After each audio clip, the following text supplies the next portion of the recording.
Versus Mora. Parties have been sworn in, Judge. You may be seated, sir. Have a seat. Mr. Smooth, Miss Yes, Mora is your former girlfriend. You had a big fight. You threw each other's property in the mud, and then you claim she hit you in the face and assaulted you, and you're suing her for that assault. Yeah, for the punitive damages. And punitive damages. Yeah. Going to get to that in a minute. Yes, ma'am. How long was she your girlfriend?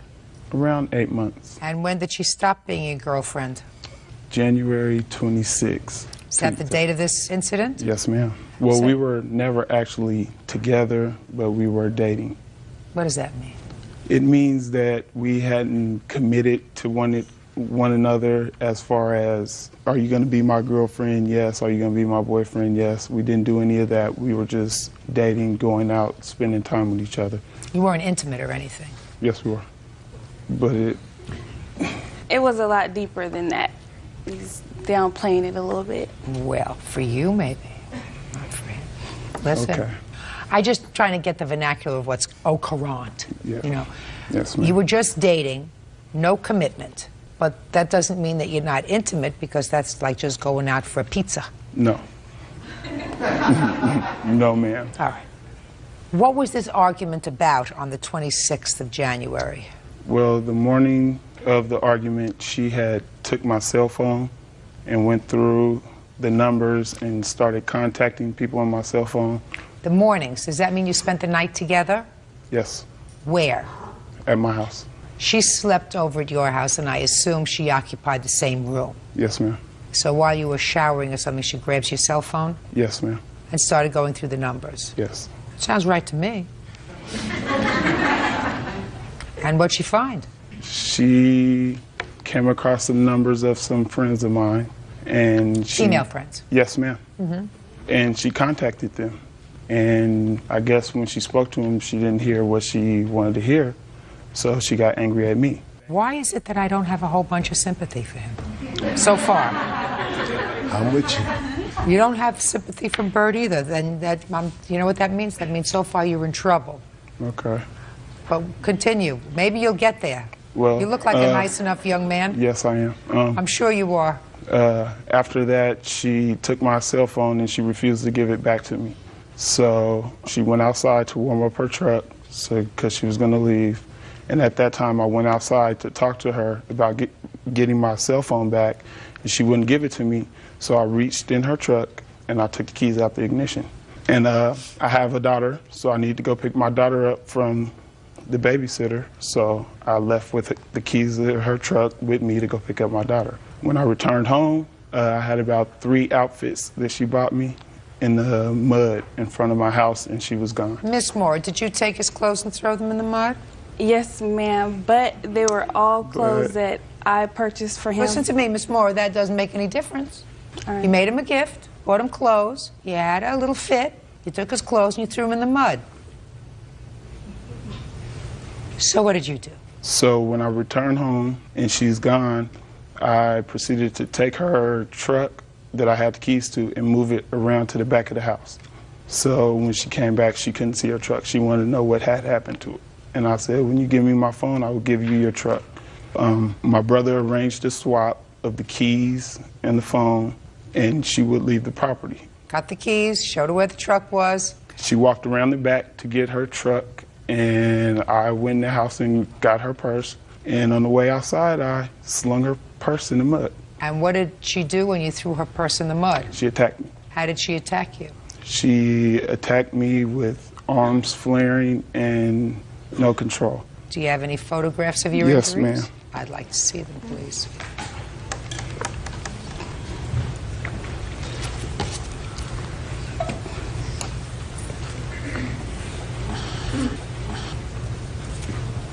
Did you hit her back? No, ma'am. Smart.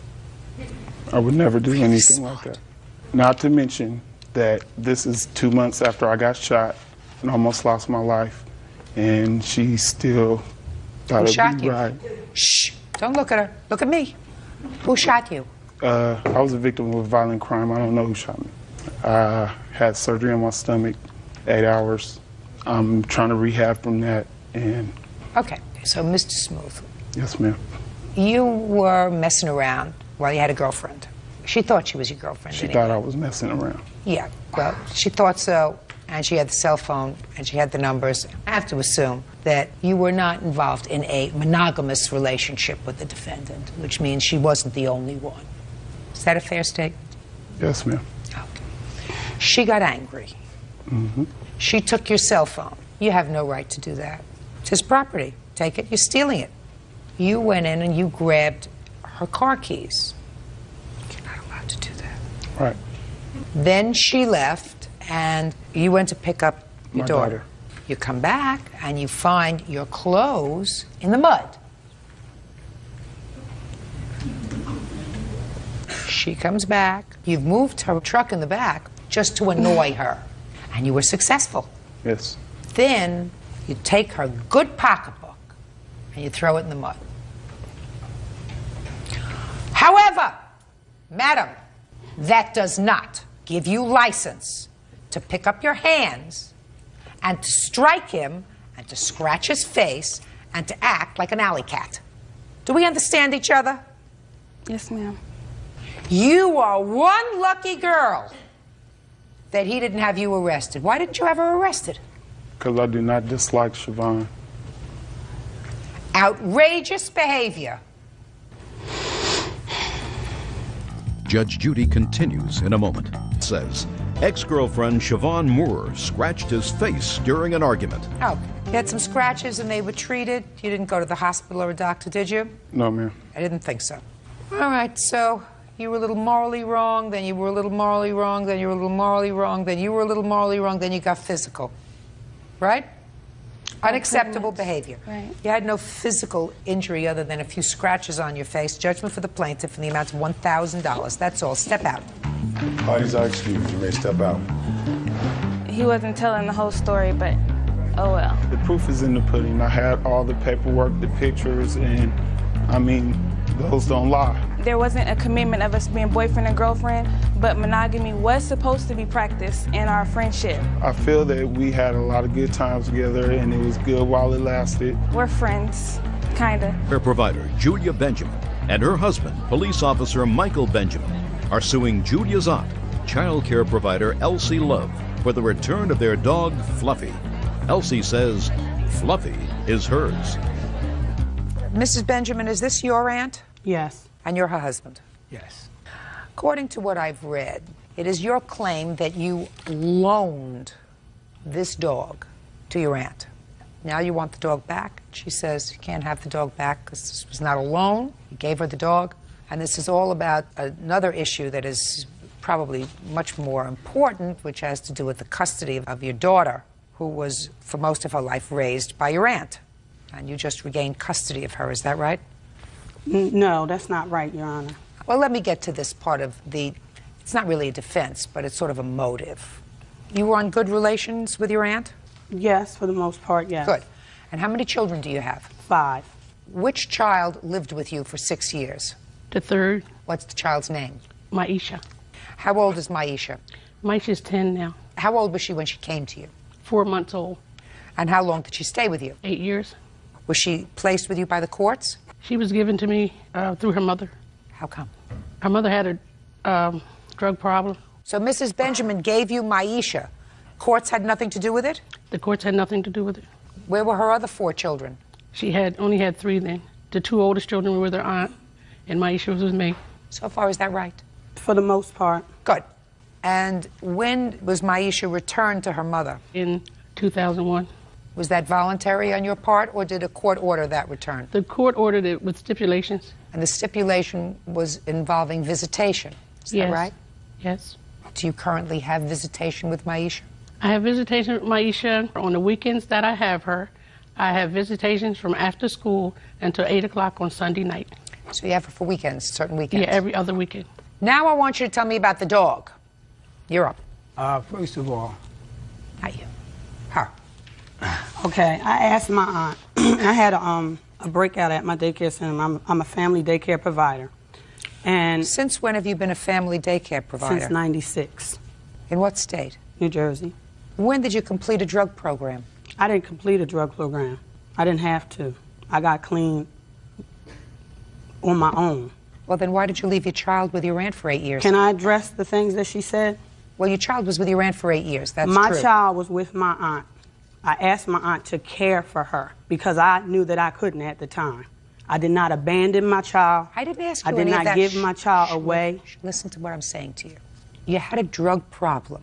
So if you didn't go into a program, when did you stop using drugs? In what year? I stopped using drugs in '95. And your child remained with your aunt until 2001. Is that right? That's right. And what about your other two children? How long did they stay with their other aunt? Until '96. And is Mr. Benjamin the father of all three of these children? No, Is he the father of any of them? the last two. And you were granted a license to take care of children a year after you got clean from drugs? Yes. Okay. Let's get back to the dog. Your Honor, can I? Let's get back to the dog. When did you give your aunt the dog? I didn't give my aunt the dog. I asked her to care for the dog in November until we moved. Okay. And at what stage were the court proceedings in November of 2002 involving your aunt's visitation with Maisha? Were there court proceedings pending? No, there wasn't. Were there court proceedings after November of 2002 involving your aunt and visitation? Yes, in January. January what? 31st. So I assume that you were contesting your aunt having extensive visitation with Maisha. Yes. Is that right? Yes.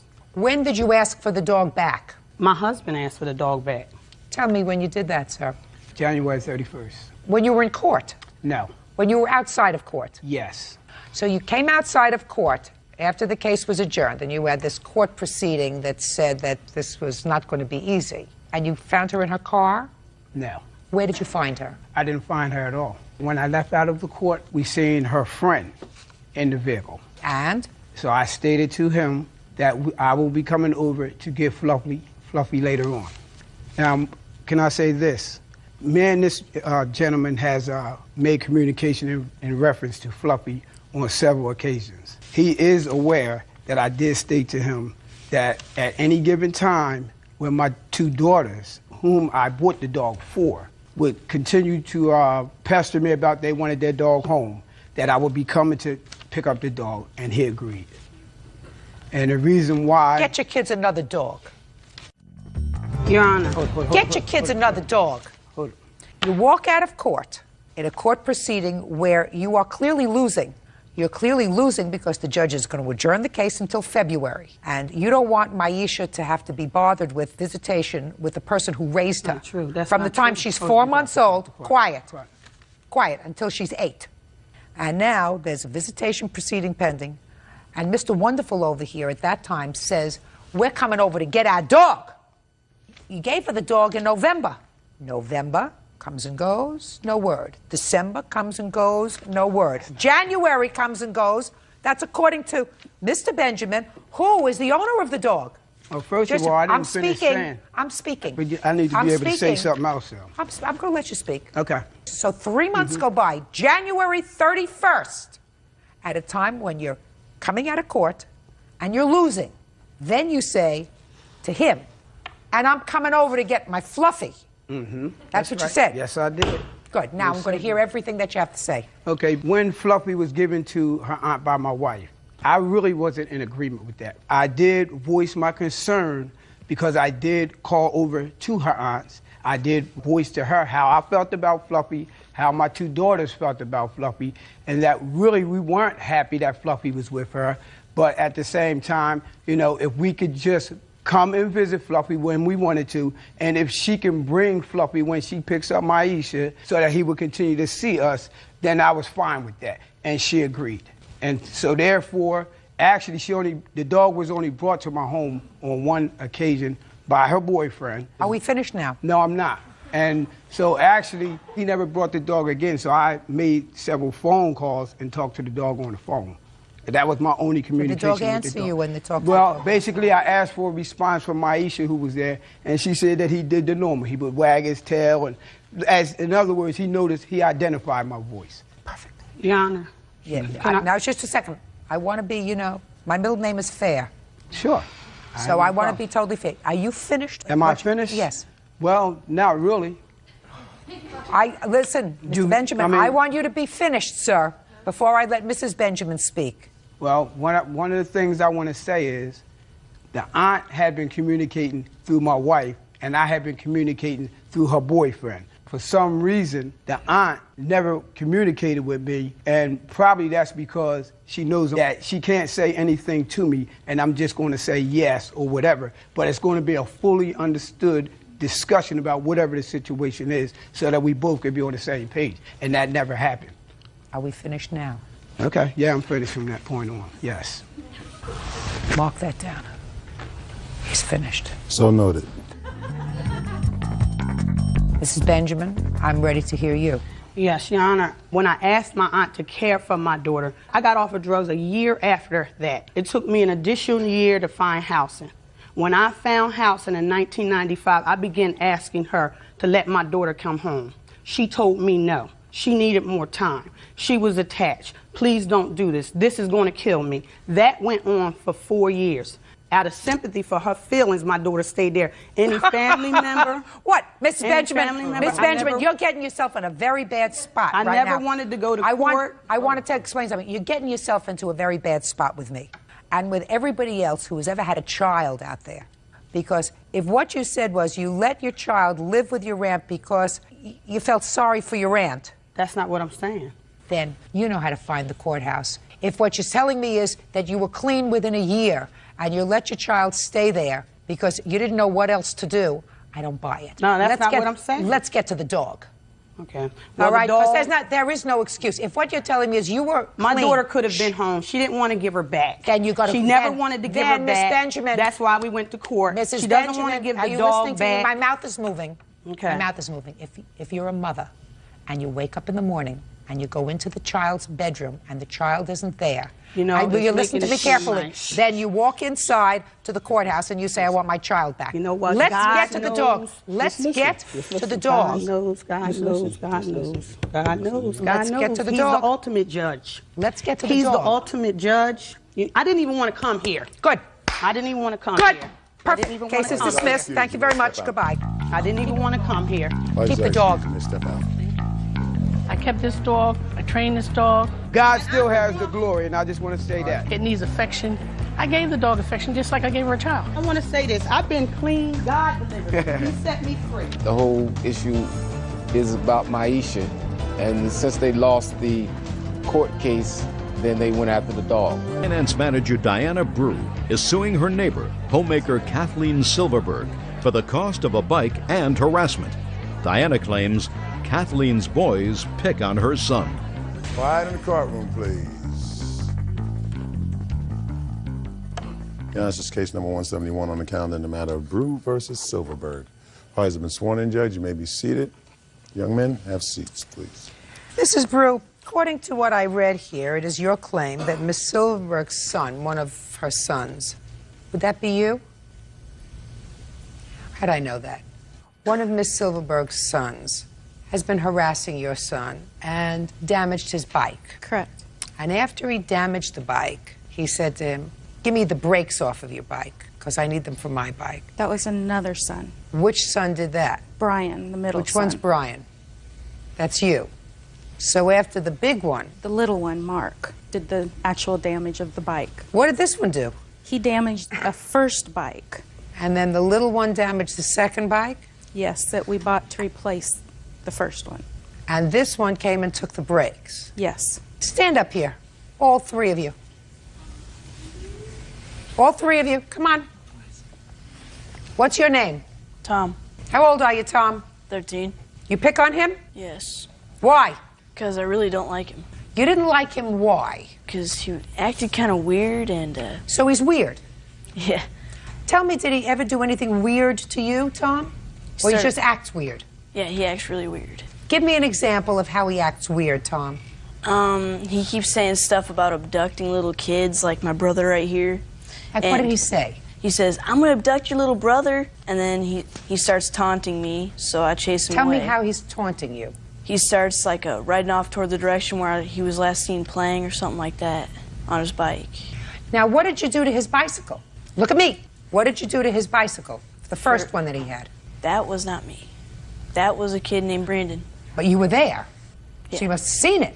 Yeah. Well, tell me what this kid did to the bicycle. Well, it really all started out that we were all playing a game called Bumper Cars on Bikes, where you just run around, run into each other with bikes. And in the end, it ended up that the tire couldn't really move very well. So Whose tire? The tire on the bike that Brandon was riding. That was his bike, or supposedly his bike. Why was Brandon riding his bike? Because Devin said he could have it. Is that right? No. Did they just take it from you? I let. Stand up. Go ahead. I let Brandon borrow it so he could go get water at Dairy Queen. And then when I was coming over to see what they were doing, Brandon was jumping on it, and I said, get off the bike, and they all ran away. And then his brother came over, and we looked at the bike, and they took off the front wheel. Who took off the front wheel? Brandon did. And first thing they did to the bike, they picked it up by the chain and swung it around. And then they... Who did that? Brandon did. So Brandon did. I don't hear he doing anything. Shh, look at me. Miss Brew, don't speak to him. I'm speaking to him. So far I didn't hear that he did anything. Right. He didn't do anything. He didn't? No. Brandon was the one who really did it. I saw Brandon with my own eyes. Now, what happened with the second bike? I was riding my bike, and then I stopped to talk to my friend Lewis, and then Mark came riding up on Brian's bike, and he kept ramming it into the frame. Mark? Yeah. Raise your hand, Mark. How old are you, Mark? 7. Why were you ramming into his bicycle, Mark? I wasn't. Who was? Nobody. Nobody. You never rammed into his bicycle? No. He says he didn't. He did, because I saw, and he kept riding up really fast, and then he kept hitting the frame, and I told him to stop a couple times, and he wouldn't. And then what happened? And then it got bent, it pushed in, and Lewis said he could fix it, but I told my mom, and she said no. And then what happened with the brakes? Well, Brian came over. Who's Brian? When? 2 days or 3 days after it happened, and then he said, I wanted to know if I could look at your brakes and see what happened. And I told him that his brother rammed into my frame and bent it, and he said, can I have your brakes? And I said no, and I said no again after he said the same question. Then he used a tool, and then he got off the brakes, and then... Why'd you push him away? You're bigger than he is. I tried. I said no to him 5 times. I don't believe you. He had to get off his bike, get the tools, work on the brakes, take the brakes off, and during that time you go into your mother and you say, somebody's stealing the brakes off my bike. My mom was at work that day. Who was home? No one was. My sister is next door. Yeah. So why didn't you go next door? Well, she wasn't home when I was going over to tell her. What happened with the brakes? Look at me. I came over to his house. Something was wrong with his bike. He asked me if I would work on it. I messed around with it a little bit, adjusting the wheel back and forth. And I go, oh, I found the problem. Your brakes are rubbing, so your bike slows down every time the wheel or the rim bends. And he goes, oh, and I go, can I have your brakes? And Why would you want his brakes? Because the bike that I had at that time needed the same type of brakes that he had. Well, why would you ask him for his brakes if all his brakes had to do was be fixed? It wasn't the brakes, it was the back rim. Did he tell you how the rim got bent? Yes. What did he say? He said that Mark ran into it multiple times with my bike. Right. So I said... Did you believe him when he said that to you? Sort of yes and sort of no. What does that mean, sort of yes and sort of no? Because sometimes he lies about what my little brother does, and sometimes he tells the truth. So you wanted the brakes, and you just said, so give me the brakes. They don't work on your bike, give them to me. No, I said, could I please have your brakes? He didn't answer me the first time. I said it the second time, he didn't answer. The third time, he says, okay. So I took him off his bike and put him on mine. I rode around in an alley for a couple of minutes. And I go, I'm going to go to my friend's house. He goes, okay. And I just rode over to my friend's house. And then I came back 5 or 6 hours later, and I found out from my mom that he said that I had walked into his backyard and stolen the brakes. You did? No. Yeah, you did. Judge Judy continues in a moment. Neighbor Kathleen Silverberg's sons terrorize her boy. She is suing for the cost of her son's damaged bike. You and your brothers are, for some reason, are torturing this young man. I don't know why. Because I don't believe you. Do you understand, young man? I don't believe that you didn't hit his bike. I believe you did that, and I believe you're fibbing to me. Do we understand each other? And just because your brother over here can be a bully doesn't mean that you can be a bully. Do you understand? Now, if he asked you to come by and fix his bike, what kind of nice person goes over and says, well, I can't fix your bike, but I need brakes just like yours. Can I have them? As long as my brother bent your bike out of shape, give me the brakes. I need them for me. You better have a talk with your boys. I have been. Well, you're evidently not getting through to them. But Devin even admitted in front of another adult to me that he lied to his mother about the brakes, that he had given them to Brian. Your sons are torturing him. Do you understand it? Yes, and he tortures my sons. See how many there are there? Yes. You see, over here? Yes. This one doesn't like him because he's weird. Your two younger sons take their cue from Tom. What? Oh, would you like anyone very much if they said they were going to go and abduct your little brother? I wouldn't hurt their bicycle. I would stay away from them. And I would say to them, I don't want to have anything to do with you anymore. I tried to. No, you don't. He didn't. He went over to take his brakes off the bike that your little brother had destroyed. And why do you think that they have license to do that, the two little ones? They take their clue from you. Because if somebody isn't being normal, then you stay away from them.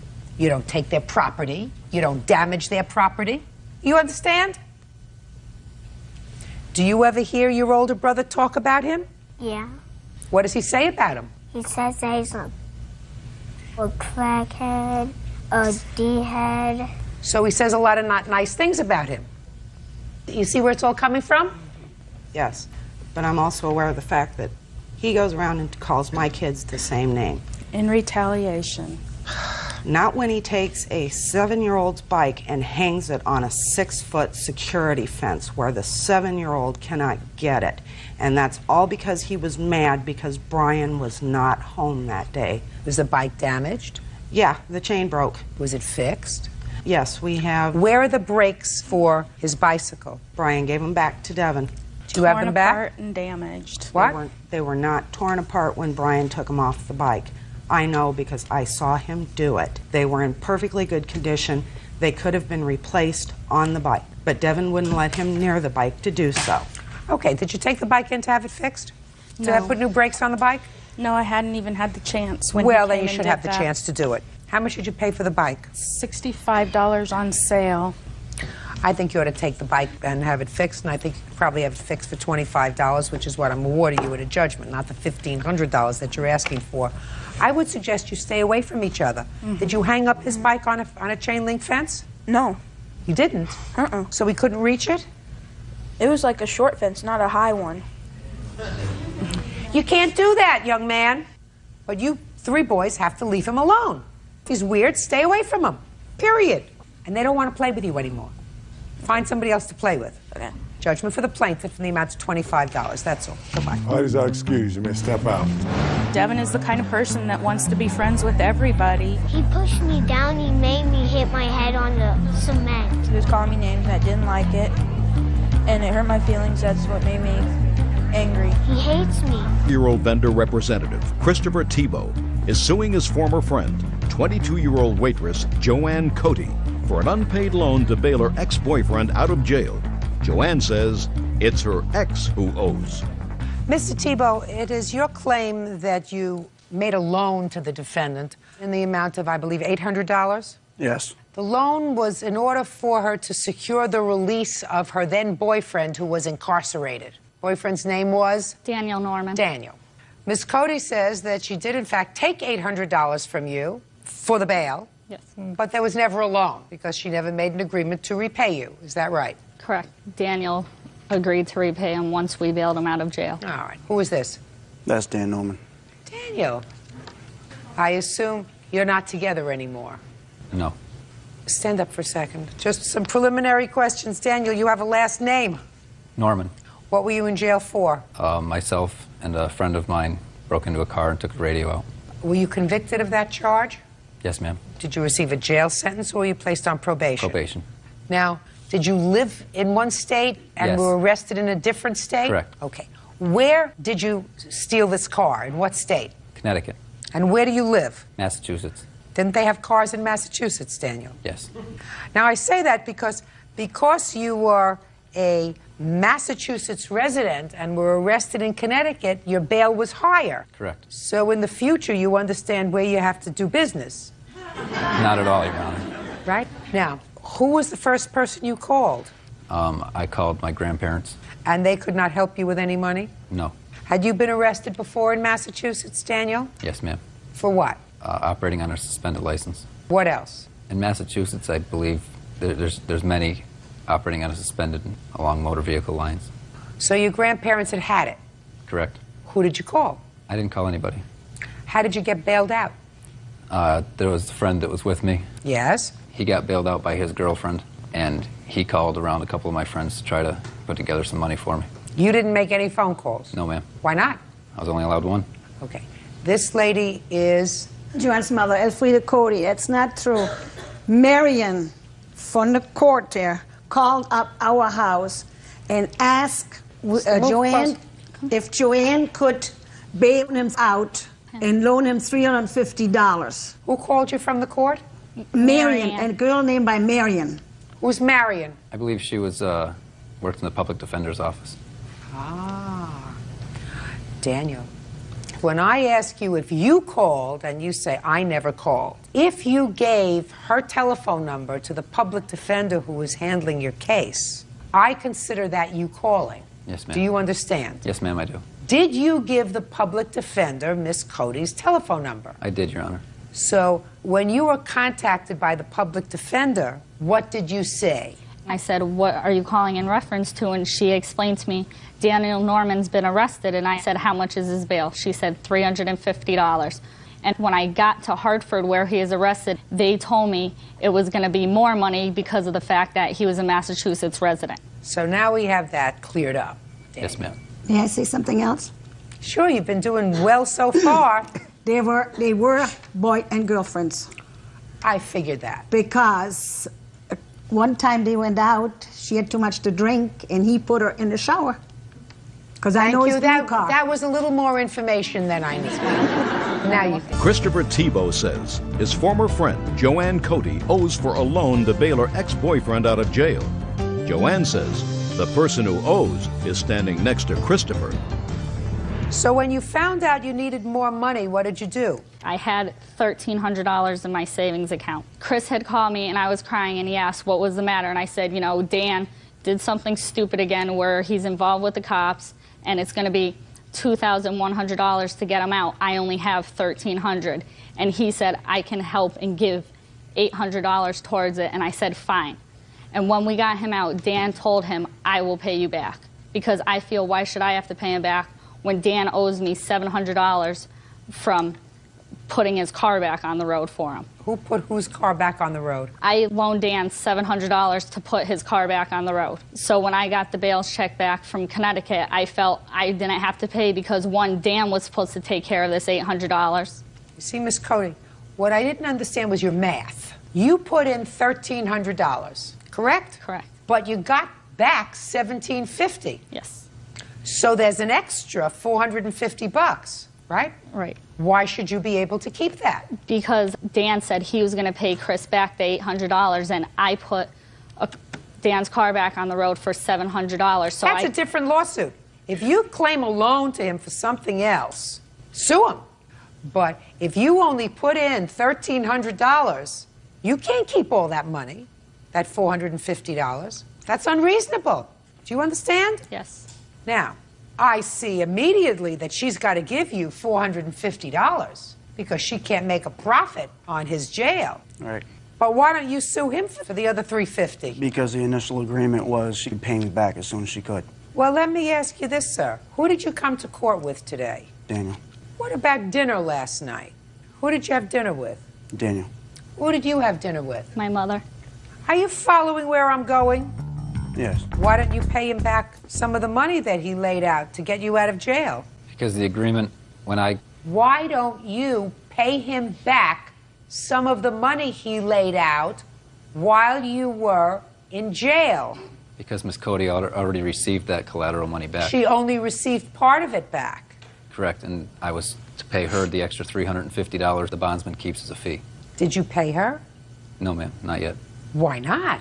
because she hasn't contacted me at all. I have no idea where she is. This is the first time I've seen her. She's whole now. She got her $1,300. The only one who's not whole now is your buddy that you had dinner with last night.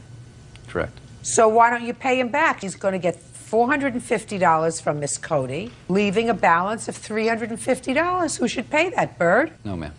Me? No, ma'am. Her? No, ma'am. Who? Myself. Yes, sir! Judgment for the plaintiff in the amount of $450. You cannot profit. Do you understand? Yes. Thank you. That's all. Step out. Parties are excused. I'm just glad I don't have to deal with these two jerks behind me anymore. I'm just glad I'm getting my money back. There was never an agreement for Dan to pay me back. I haven't seen him in a year. I have to come and see him here. It just makes me sick. I stopped talking to her because she was always lying to me and I was always catching her in lies. He was my friend and we were dating and I was in love with him, so I couldn't bring myself to leave him in jail. She called me up crying that he was in jail.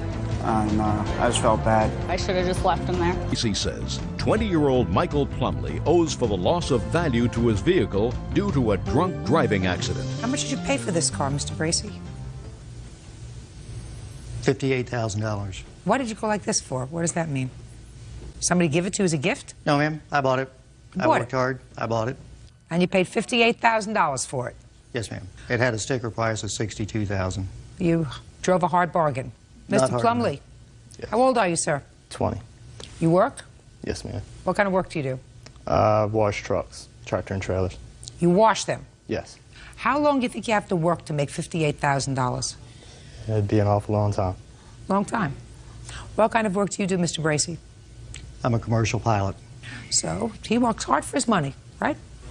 And because of your actions that day, his car does have diminished value because there was certain structural damage to the car as indicated by both his appraisal and your insurance company.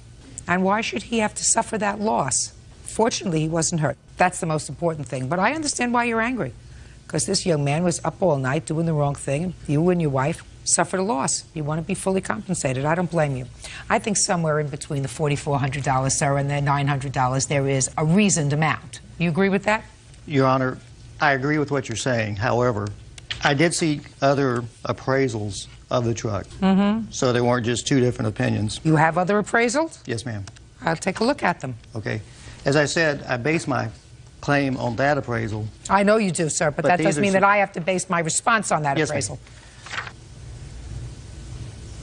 Sir, let me explain something to you. The general manager of Land Rover is not an expert witness. I accepted your appraiser because your appraiser has indicated that he has been certified as an expert witness in some 25 trials. I believe that you are giving me evidence that is credible. This is not credible evidence. Your Honor, on the letter that their appraiser sent, it states that he did not see my car. He did not have the opportunity to see my car. He is basing this on never having seen it. He does have the accessories on my car incorrect. He does have the value incorrect of my car because he did not correctly assess the accessories. Sir, without an expert witness who's able to see this so that I can ask him questions, I have to rely on these two appraisals. The appraisal from the insurance company gave what you paid for the car, which was $58,000. They gave the retail value at the time, what they perceived as their Blue Book value. They came up with a formula. That's not this. Somewhere in between these two amounts is what I call aggravation money. You got your car fixed. In all probability, it's fixed to your satisfaction. You're still driving it. I assume you're still driving it, are you not? I'm still driving it, but it's had to go back into the shop 3 times because of the frame damage. Is that right? That's correct. Okay. You have those bills? No, ma'am, I do not. I mean, that's continuous and ongoing. Instead of bringing me this, why don't you bring me that? $2,695.85 is right smack dab in the middle between what the insurance company says your loss was and what your appraisers say your loss of value is. That's right in the middle, and that's, Mr. Bracey, what I believe you're entitled to. You should, again, thank your lucky stars that neither you nor your wife were hurt and that Mr. Plumley was not killed, because despite the fact that it was his fault, you probably would have felt very, very badly. You have any other DUIs on your record? No, ma'am. You ever going to have one again? No, I don't plan. Perfect. Judgment for the plaintiff in the amount of $2,695.85. That's all. Parties are excused. You may step out. He was compensated for what his vehicle was, you know, repaired, and basically, he got a plus by catching a little bit of extra money, you know? When I go to sell it, I will lose in the neighborhood of $4,400. It is running, and it is still in the same form that it was in before, you know, you even got in an accident. I think the lesson for the defendant is don't drive drunk. Yeah, I don't plan on having... Commercial pilot James Bracey is suing 20-year-old truck driver Michael Plumley and his girlfriend, 20-year-old Savannah Taylor, for the loss of value to his vehicle. James says when a drunken Michael ran a red light, he smashed into him. This is case number 129, Your Honor, in the matter of Bracey versus Plumley Taylor. Parties have been sworn in. You may be seated. Mr. Bracey, you and Mr. Plumley were involved in an automobile accident. That's correct. When was that, sir? December 14th, 2002. From what I gather, ultimately, Mr. Plumley's insurance paid for the damage that was done to your car. That's correct. Miss Taylor was a passenger in Mr. Plumley's car. Mr. Plumley, on the evening of the accident, was arrested for driving while under the influence of alcohol. Is that right? No, I was or actually... were you ticketed? Yeah, I was convicted of... I didn't ask you what you were convicted of, Mr. Plumley. I asked you whether you were arrested or ticketed that night. No, I went to the hospital. Were you subsequently either arrested or ticketed? Yes, I was. For what? For illegally consuming alcohol under the age of 21. No. That is incorrect, Mr. Plumley. When I ask you a question, you have to give me the answer. Okay. You were given a ticket for what? I didn't ask you what you were ultimately convicted of, Mr. Right. Plumley. I asked you what you were given a ticket for. DUI. For DUI? Yeah, but it's not actually a DUI. It was like... No, what is it, an elephant? No, it's under the age, drinking and driving, under the age of 21. It's under statute 18 in the Virginia laws. Mr. Plumley, you were drunk that night. No, I had like 1-2 beers. Are you telling him what to say? No, why? Good. Say nothing until I speak to you. In any event, you had been drinking. Yes, ma'am. So your insurance company assumed the responsibility of paying for Mr. Bracey's damages. Yes, ma'am. Fortunately, Mr. Bracey wasn't hurt. You were. How long were you hospitalized? 3 days. What kind of injuries did you have? Just internal bruising. You were lucky. What about you, Miss Taylor? I just had a little cut in my ear, that's it. Mr. Bracey's claim is that despite the fact that your insurance paid for the damages to his car, which was relatively new, lost value as a result of this accident, and you should pay for that loss of value. And that you, Ms. Taylor, are also liable because you got into the car with someone who had been drinking. So that's why he's suing you. Yeah. I'm going to take care of that part of his lawsuit very fast. Case against you is dismissed on my own motion. You can sit down. All right. You have no case against her.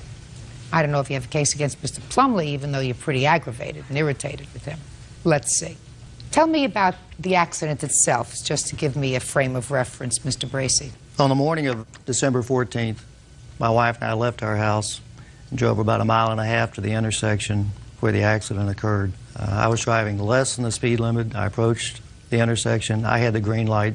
Mr. Plumley entered the intersection. He had a red light, and the collision occurred. Your wife was in the car with you? My wife was in the car. Was she injured in any way? No, she wasn't. We were both fortunate. Very.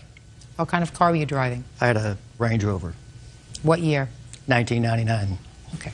You have photographs of the car? Yes, ma'am, I do. I'd like to see them. What happened immediately after the accident, Mr. Bracey? It was a pretty severe impact. Initially, I thought I'd killed the defendant. I see his car. He's lucky he was, wasn't killed.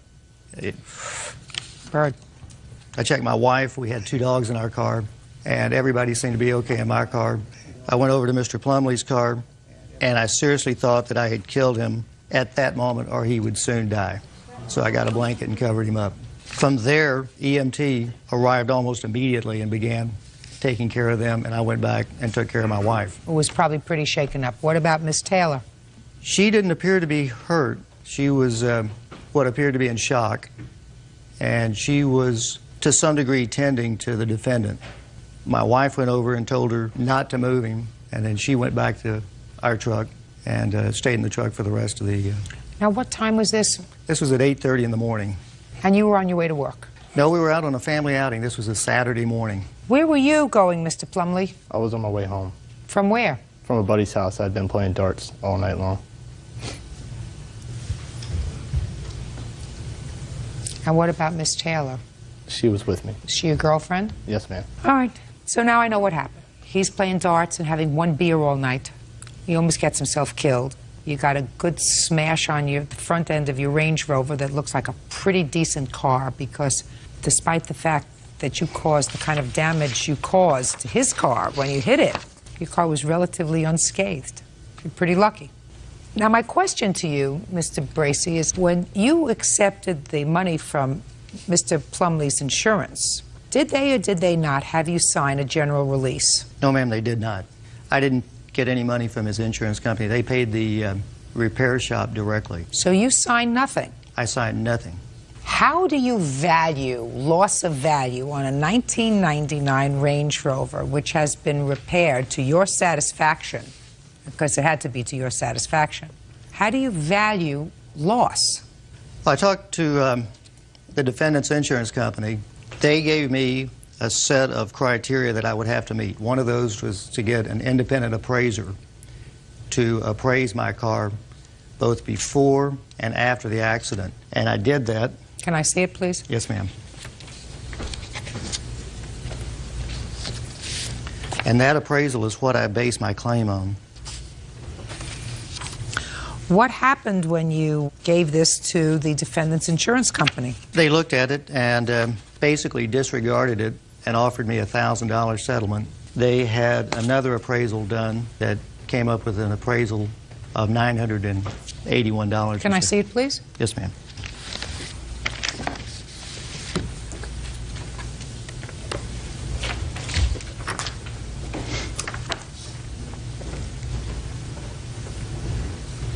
Okay, so your appraisal says that the car has a diminished value of $4,400, and the insurance company says that it's about $1,000. What do you say, sir? I have no idea how much his car lost value, if it lost value. I'm assuming it did lose value. I wish it wouldn't have happened, but I mean, I know I was wrong in the situation. But I mean, from my understanding, my insurance company did take care of his vehicle. On top of that, offered him $1,000. And I feel that, you know, it's been amended, and it's basically how I feel. Judge Judy continues in a moment. Photographer Jeremy Harris is suing painter Shannon Silva for the cost of a digital camera. Jeremy claims Shannon stole it. Mr. Harris, you had your camera stolen. Yes, I did. And it was an expensive camera. You are a photographer by trade? I am.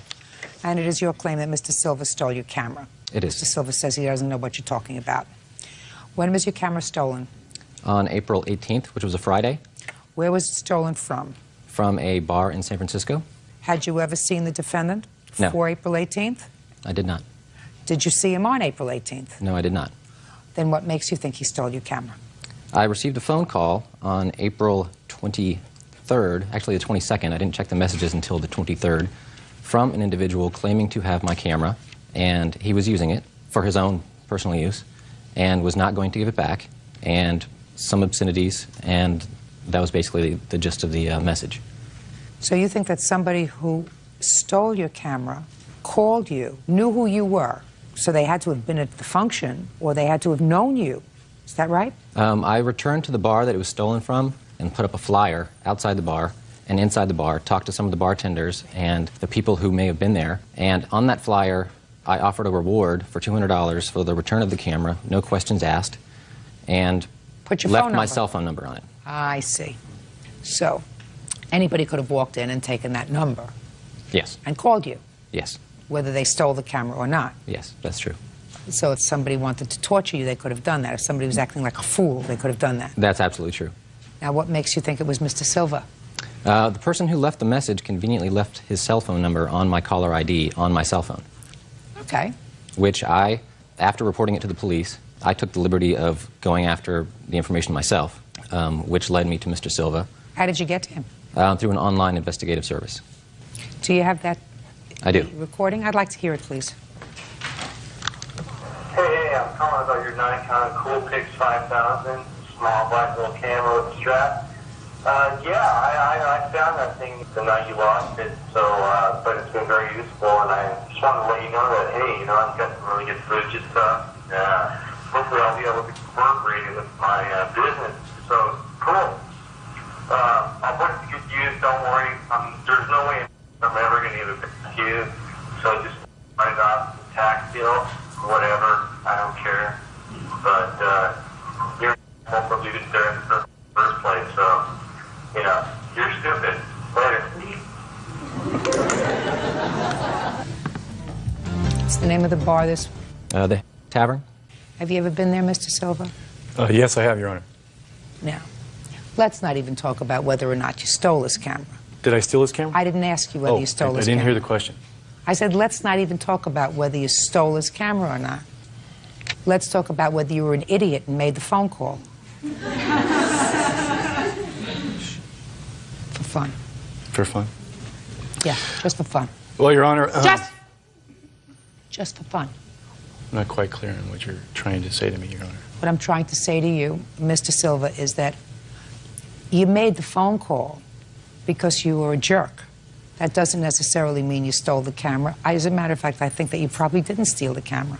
I think that you probably saw the flyer that he put up, which described the camera. It did. And decided just to be a dumb creep and call this man and torture him. And do you know why I think that? Who's this person sitting with you? She's my girlfriend. Because I was watching her face very carefully, and she knows you called him.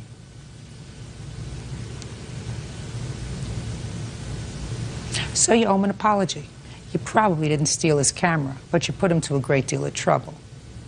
Your Honor, if I may. Mm-hmm. I called Mr. Harris, and I'm not really quite sure exactly what had happened that evening, the night the phone call was made on the 22nd, but I have no recollection of making the phone call. But you say you did call him. There was a phone call made from my phone, but because of my intoxicated state, I have no clue of what had happened. As bad as it may seem, when he summoned, the papers were summoned to me by the court to appear for this theft of the camera, I had no idea, Your Honor. Mr. Silva. None. Mr. None. Silva, just listen to me, sir. I'm not suggesting to you that you stole his camera. I'm suggesting to you that you were a jerk. It's your voice, Mr. Silva, on the tape. That's you. I assume responsibility, even when I called... Perfect! Perfect. Just for the fact that it came from my phone, Your Honor. Perfect. Listen to me, Mr. Silva. You made the phone call. She knows you made the phone call. Your Honor, she doesn't know that. Sure she does. She doesn't know Sure that. she does. If you would have taken a look at her face before, when he took out the machine to play the machine, fortunately, we recorded her face. Well, I think that you... Fortunately, we recorded her face, Mr. Silva, so you owe him an apology. I disagree with that last You statement. owe him an apology. I already apologized to Mr. Good. Harris. Mr. Harris, you don't have sufficient proof that Mr. Silva was anything other than drunk and acting like a jerk that night and acting stupid. We have succeeded in displaying that to probably 10 million people. You may feel satisfied, sir, but as far as recouping the cost of your camera, I can't help you with that, Mr. Harris. Got it? Yes. Case is dismissed. That's all. Thank you. Please excuse me. Step out. He wanted to take a little bit further, so he did. That was the only lead I had to go on as to who had it. So I was going on that evidence. This owner, Sheila Garza, is suing her mother, Lois Stevens, for the cost of plane tickets and for a refrigerator she sold to her. Quiet in the courtroom, please. All rise. Now, this is case number 154 on the calendar in the matter of Garza versus Stevens. Parties have been sworn in, Judge. You may be seated. Gentlemen, have seats. Ms. Garza, the defendant is your mother. Yes. And according to your complaint, you sold your mother an old refrigerator for $150. Mother agreed to make payments on that of $25 a month. That's correct. And she did not. Correct. Then it is your claim that you purchased airline tickets for your mother to go to some family function. What My kind sister of was function? getting married. And where did you have to fly from and to? From Spokane to Austin, Texas. And it is your claim that your mother asked you to purchase the tickets for her with an agreement that she would repay you? Correct. She did give you one payment? Yes, she did. But then stopped payment on that check? Correct. $70. Your mother says that the refrigerator was an old one. You were going to throw it out anyway, so you agreed to give it to her. That's not her fault. And the tickets were gifts, even though she gave you a lot of money, including $500 in cash. Is No. that right? Yes, That's what I you're did. saying? Yes. Okay. So let's get to the refrigerator first. Okay. Were you getting a new refrigerator? Yes, I had new appliances purchased for me in January, the first By week whom? of January. My mother-in-law bought me new appliances for Christmas. I was going to sell my old refrigerator in the newspaper for $200. My mom asked me, since the apartment she lived in had a lousy refrigerator, she asked if she could buy our old one from us for $150. She'd make payments. I said, okay. And we delivered. That didn't happen? No, it didn't. Well, why don't you tell me your version of what happened? Yes, Your Honor. She had offered me the refrigerator because she knew my fridge was bad. And she said she'd sell it to me for $50. And then when her and her husband brought it out to the home, my son helped him bring it into the house. And my son and her husband went into Justin's room, and they were talking. And he says, well, Sheila wants $50, but we just want to get rid of it. We're going to get rid of it anyhow.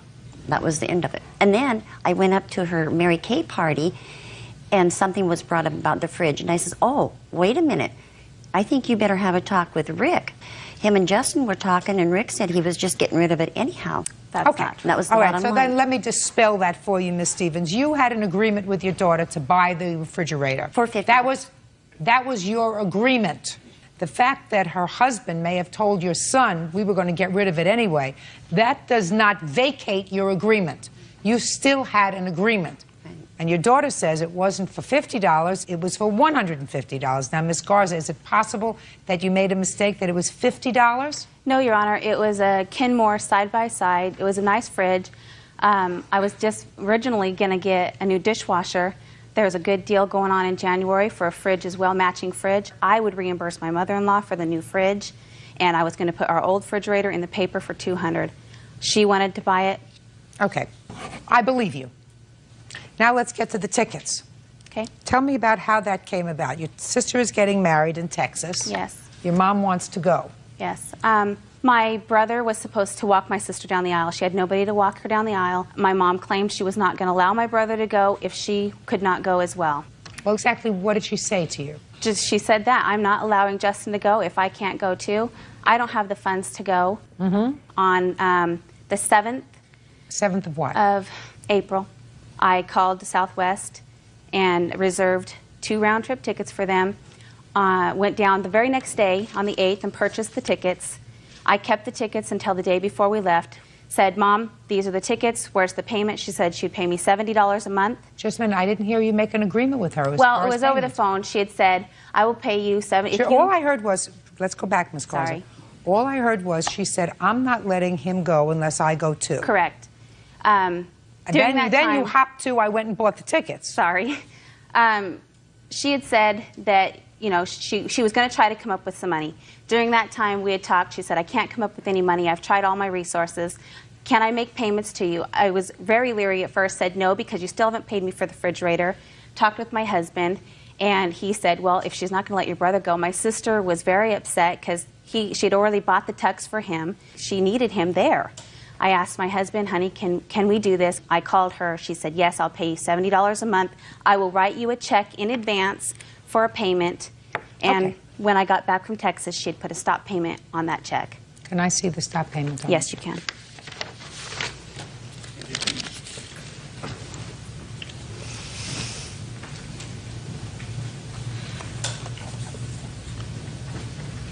Why did you put a stop payment on the check, Ms. Stevens? Well, the morning that we was leaving from Austin, she had asked me for $20 because she knew that's all I had to my name because I'd lost our round-trip tickets to come home on. Which I had to repurchase new tickets for them to come back on. So then she said, oh, I need that money. I said, well, Sheila, you know I broke that 20, you know, to go to the zoo yesterday. And before we left San Antonio, I had wrote my daughter, I have the check here, for $145 because she said, Mom, don't worry about it, we'll get you home. And I says, okay. So I wrote this post-dated check for her to cash. Which daughter? Melinda, the one that got married. The one that got married in San Your Antonio. Honor, that's a wedding gift. This was not a wedding gift. I did write wedding on it, but it pertained to the wedding and getting home and everything. You know, I just wrote it down there. But this was for our ticket, part of my ticket to get home on. But Then, whenever I told her I did not have the money, she called me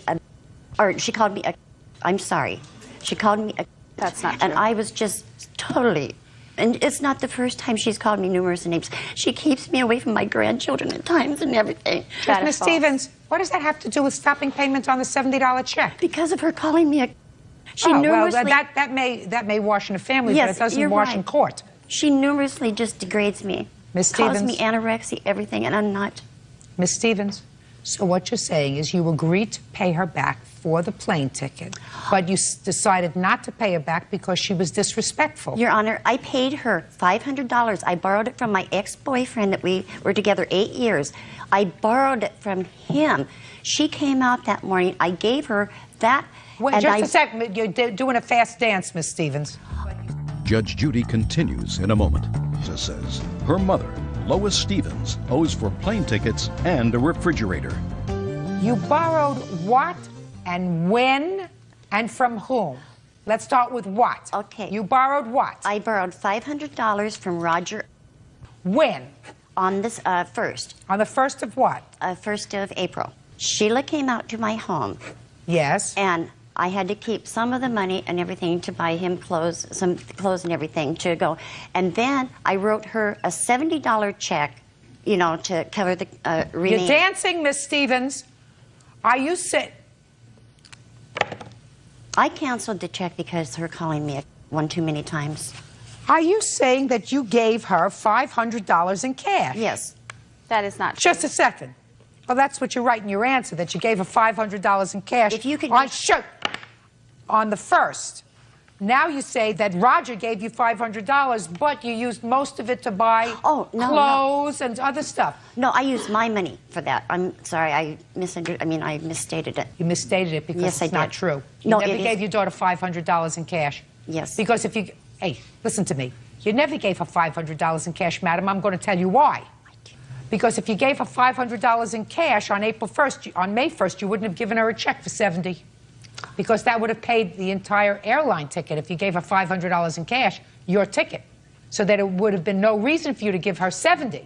No, I did owe her $70, Your Honor. And from what? For the tickets and all. And if you could do just it like... a minute. What do you mean for, tickets and all? What is that? How much were the tickets? How much was $474.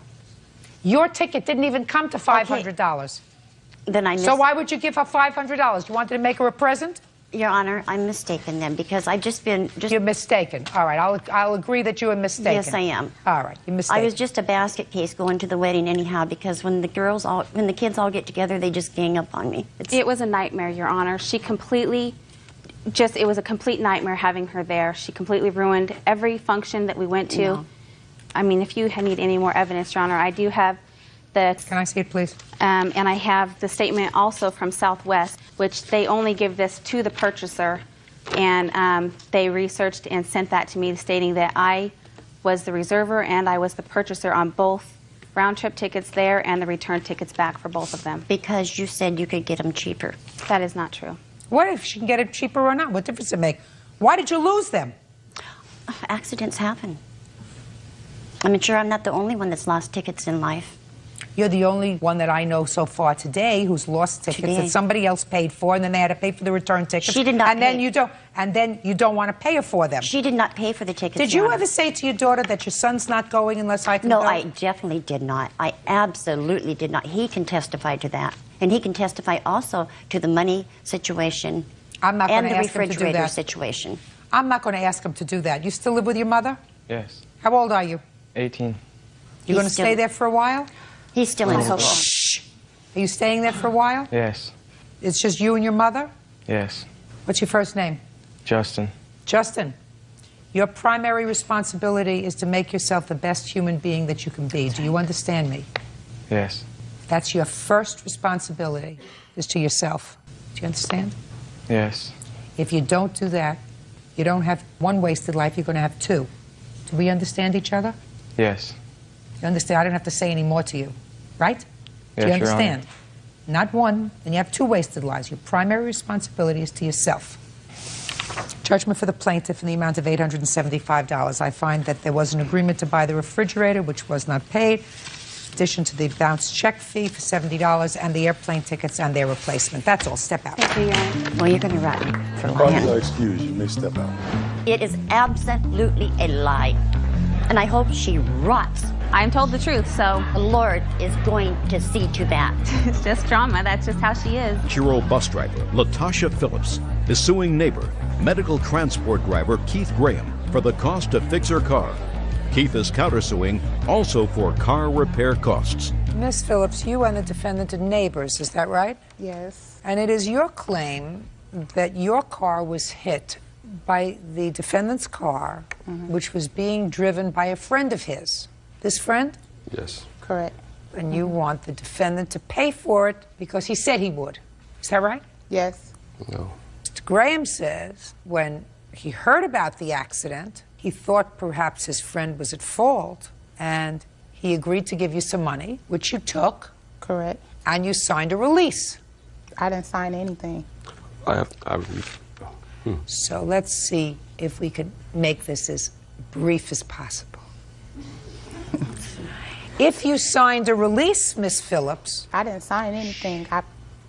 If you signed a release, this case is over from your perspective. Okay. Mr. Graham has a counterclaim because he said, well, he subsequently found out that it wasn't his friend's fault, but he thinks it was your fault, and he wants you to pay for the damage to his car. Yes. Let me see the release that you say she signed. Okay.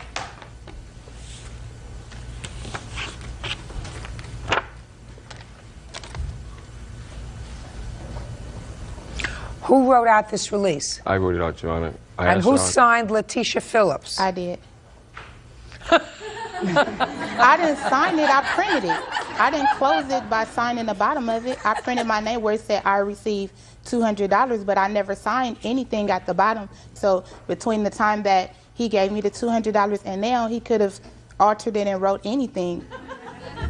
Miss Phillips? Yes. You explained to me about receiving this $200. Explain it to me. When his friend hit my car, he went upstairs and got him. He came down and said, well, how do you want to handle the situation? We both agreed not to call. No. He said to you, how do you want to handle this situation? I said, I just want my car fixed. Those were my exact words saying, I just want my car fixed. And what did he say to you? Well, he didn't want to call his insurance company because he didn't want to go through his insurance company. So he said, well, with $200, start your payments for the car to get your car fixed. That's not true. No, he wouldn't say that. Miss Phillips, don't play with me. I'm not playing with you. Yeah, no, he wouldn't say with this start getting your car fixed. But if you read the note, it says a down payment. Oh. No, it says payment. Not down payment. It says payment. Let me see pictures of your car, the damage to your car.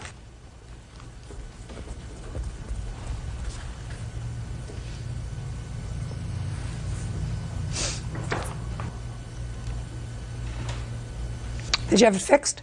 No. What'd you do with the $200? I still have it. Good. I offered to give him the money back when I got an estimate of my car. He didn't want to do nothing. Why did you take the $200 from him? To take my car to the shop. Right. And then you found that it was going to be more. Yeah. So you should have thought first before you signed this paper. Right? Right. So that was foolish of you. You thought you could have it fixed for $200. It's not a terrible, the car is clearly drivable. It just has a dent in it. $3,130 is what you're suing him for. Because when I get my car fixed, it's going to be in the shop for like 13 days. Why didn't you report it to your insurance? Because why should I have to pay my deductible when it wasn't my fault? What's your deductible? $500. It's better than $3,000. Right? Right. Good. Signed a piece of paper, Miss Phillips. That's it. Now, you want to explain to me why, sir, you paid her the $200? Okay, Your Honor. At the time, my mother was sick in another state, and I trying to get out of town. When I saw the accident, I wanted it to just be over with. I came to her and asked her, how did you want to handle this? How much you think it'll take care to get your car right? She told me about $200 or $300. So I said I had $200. Will you accept that? But when you sign this, for all I'm concerned, it's over with. And she agreed to it. I just told her it's over with. So what are you here for? The countersuit, 2 days later, my neighbor happened to see the accident. And she said, I saw the girl looking behind her, wasn't paying attention to what she was doing when she ran into my car. Let me see the damage to your car. Okay, here are the pictures. There you go. I hit his car because he pulled out without looking. She was looking in the back seat, Your Honor.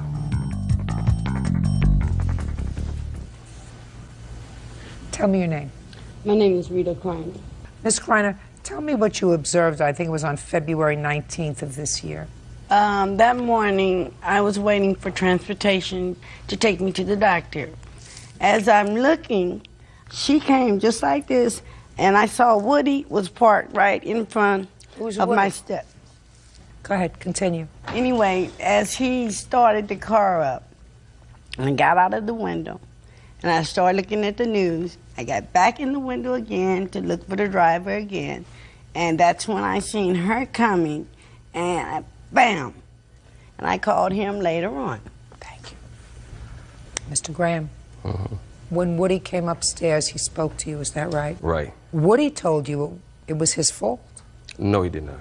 Well, if Woody didn't tell you it was his fault, then why would you give her $200? Like I said, my mother was sick back east. I'm trying to get out of town. I don't want to be bothered with none of this right now. I'm already upset that now I got to deal with an accident and stuff. My idea at the time was to resolve this right now. So then why are you here on a counterclaim, sir? Because she hit the car when I found out that she was doing something else when she hit my car. Just a second. Okay. You just said to me you didn't care whose fault it was. Oh. You just wanted the whole thing to go away because you had other things on your mind. That's why you gave her the $200, right? Yeah, exactly. So then why are you here today? Well, she was suing for $3,000, so I figured, she hit my car once I found out she actually wasn't paying attention. My car is still total. Where's your insurance? Well, I could use my insurance, but I'm thinking the same way she's thinking. Well, I'd use mine if she don't hit my car. Good. Both use your insurance. Goodbye. Okay. Parties are excused. You may step out. She took the money. It was over with as far as I was concerned. I want my car fixed, and I don't think... And now the next case. All parties in the matter of Kangas versus Kangas, step forward, please. Licensed investigator Paul Kangas is suing his son, 21-year-old movie theater clerk Shane Kangas, for unauthorized credit card charges and for money owed on a computer. Shane says he worked off the debt by working in the family business. Mr. Kangas, this young man is your son. Yes, Your Honor. How old is he? 21. What do you do? I work at a movie theater. What do you do there? I serve people popcorn, clean up at the night. What do you want to be when you grow up? Computer technician. Okay. Mr. Kangas, you say that your son came to live with you, and you also purchased a computer for him, and I understand that the agreement was it was going to be paid for in sort of barter. He was going to put in a certain number of hours working for your business, which is private investigating business. Yes, Your Honor. And that would pay off the computer. Yes. And you also gave him a credit card. I did. And told him to use it, but use it wisely.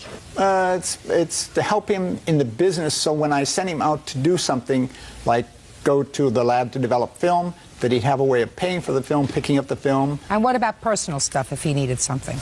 Personal stuff, he had to check with me before he spent beyond $20. I have the same arrangement with my daughter, and she honors it strictly with her credit card. That's what makes horse racing, sir. Children Yes. are different. That's for sure. Okay. After several months, he decided he didn't like it anymore, so he decided to sit in his room, play his guitar, whatever. You got annoyed. He left. You want him to pay for the computer and for the credit card bills that he racked up while he was still using the credit card. That's what your lawsuit's about. Somewhat. It's the reason for buying the computer for him was to motivate him. So I made this deal with him. Look, you pick out any computer you want, and the deal is you'll pay for it out of the amount of time you put in. I'm only asking you to work 4 hours a day. We lived across the street from the courts, so it was easy for him. Well, how long did he work for you after you bought him the computer? Several months. He was doing quite well. He was really motivated. Well, how much did he work off of the computer? About $1,000 of it. That's a pretty nebulous contract that you have with him, Mr. Kangas. Well, he didn't last that long because he got so into the computer. I mean, he'd be up at 2 o'clock, 3 o'clock in the morning on the computer, and I'm trying to sleep. I was trying to motivate him. I was trying to control him. I was trying to exert some parental influence on him. All sounds terrific. Remember, the father knows best? Yes, I do. It's not like that anymore. Well, it's... Families don't sit around in shirts and ties having dinner together anymore. Everything that you did with your son sounds as if you had the right motivation. He was going to work, and he was going to pay off this computer, and he was going to be responsible with the credit card. That's right. Right. But then we got into a dispute over the computer, and then he moved out and started spending the credit card like it was his credit card and it was free money, and he just started sending me these bills for huge amounts of money. Well, what I would like to see is the bills after he moved out. And then, Bert, you know what we're going to do? We need one of those great fly swatters that we used to have. Because there's a sucker here that's looking to meet its ancient relatives. I think I got just what you need. You or me? Oh. Took a nice little nosedive right into your cup. No, they didn't. No. See what happens when I get annoyed? Yes, Okay. What date did you move out, young man? It was 14 months ago. Well, give me a month. June or July. June or July. So let me see the bills after June or July. Let's do July. Well, the deal was no crazy expenses. And Mr. Kangas, listen to me very carefully, sir. I raised a lot of teenagers, and they are so creative with a credit card. Yeah. I didn't know for a very long time that when I gave a kid a gas credit card, that they could go in and get enough food for their entire dormitory in one of those gas places. I didn't know that.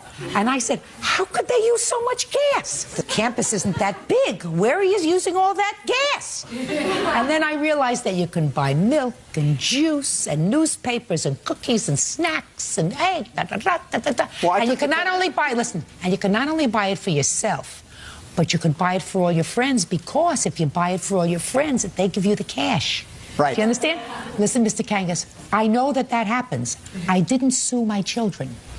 So what I want to see is, after he left, because it was clear to me that when you left, you should have left the credit card. He did. I took it away from him. And how did he use it? I don't know how he got another one. How did you use it, sir? Shh. Is not an answer. I had the number on my computer still, so I could still make online purchases. Okay. Now, Mr. Kangas, what's your first name? Shane. Shane. So let me explain this to you. The computer, sir, is yours because your father made a too soft a deal for me to have to figure out how many hours you worked and whether or not you paid for the computer with the work that you did for him. That's his problem. But you're a big boy. So you knew that when you moved out of the house and your father took the credit card from you, you were not supposed to use it, right? Is not an answer. Sorry. If he took the credit card from you, he said to you, what did he say? Give me the credit card, and if you need it, go look on your computer and get the number? Give me the fly swatter. Let me explain something to you. He's a computer hacker. That's right. And he's going to go into your bills, and if he has your social security number, he'll steal your identity, and all of a sudden you'll find that you bought 9 surfboards. Then he took the credit card out of my ex-wife's purse and went back to spending it again. Well, it doesn't say much for you, sir, that you raised a thief. No, I feel it's the unexpected legacy of divorce. That is a crock. That's not the legacy of divorce. I've been divorced, and I had children, and none of them are thieves. 5 of them. Nobody would go into my pocketbook and steal my credit card. So that's ridiculous.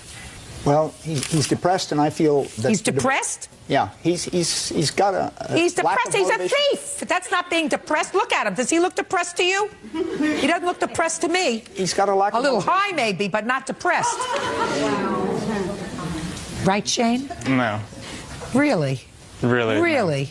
I see $849 on the credit card after July. Unfortunately, I put all of the receipts in a special envelope, put it in a special place, and then I couldn't find it, so that by the time I got here, that's what I had.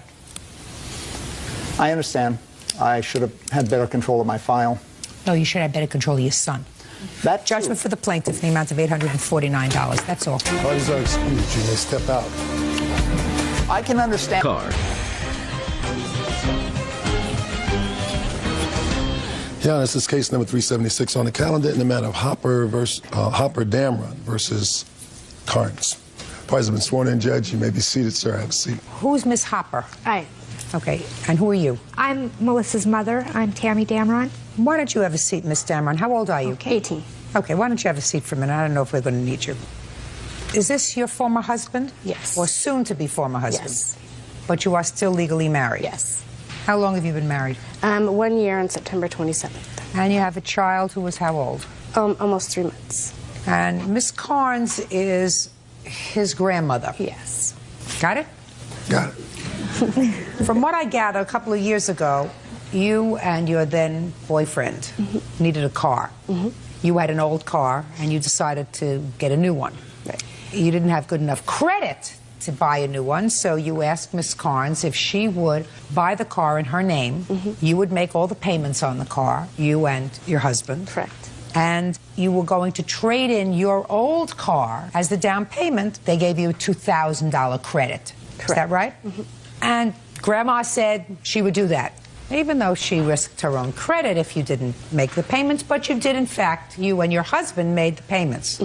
Were you working during that year? Yes, I did. Actually, I had a job being a nanny. Did he work regularly? No. What did he do? I have no idea. Well, he did actually... What do you mean you have no idea? You lived with him. He had a DJ job on the side. That's pretty much what he did on the weekends and sometimes during the week. And when he wasn't doing that, he was at home. Who was taking care of the baby? He wasn't born at the time. So you were pregnant? Were you working while you were pregnant? Yes. Well, then an incident occurred with your husband. Correct. He assaulted you. Yes. That case is currently pending, is that Yes. right? Is that right, sir? Yes. So we're not going to get into that because that case has not gone to trial yet. So you separated. He took the car. You want your $2,000 back. Correct. That's what the case is about. Right? Yes. What kind of car did you trade in? 92 Geostorm. And in what month and year did you trade it in? August of 2003. Well, explain to me why you think you are entitled to $2,000 back from Miss Carnes. Basically, we had the arrangement that if we paid the payments that I would be able to drive the car, and we always made the payments. Whenever he wasn't working, I did pay the payments too. And you used the car?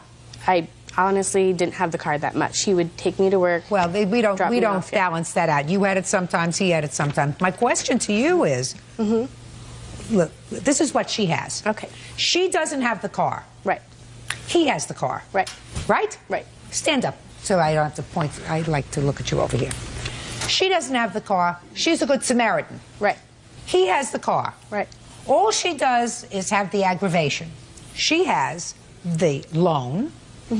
And she has the problem if he doesn't pay. Right. But she doesn't get anything out of this car. Right. So why do you think that she should give you $2,000? Honestly, Judge, I think that I'm entitled to $2,000 because it is not fair that I have to raise my son by myself with no car, nothing, without... That's not her problem. You want to say something? You could say something. I mean, that may be his problem, but that's not his grandmother's problem. Why should she go into her pocket and take out $2,000 and give it to you? Because she's condoning what he did. So what? That's not a legal response. What? What I have to say, Judge Judy, is the car was mine.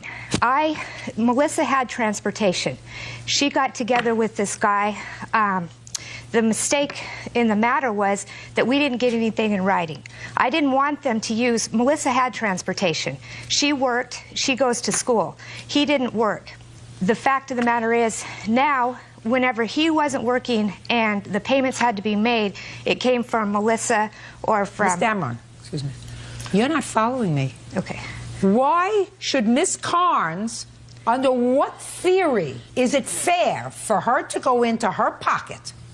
She doesn't have a car. Because she didn't want to... Just a second. She doesn't have a car. He's not a party to this action.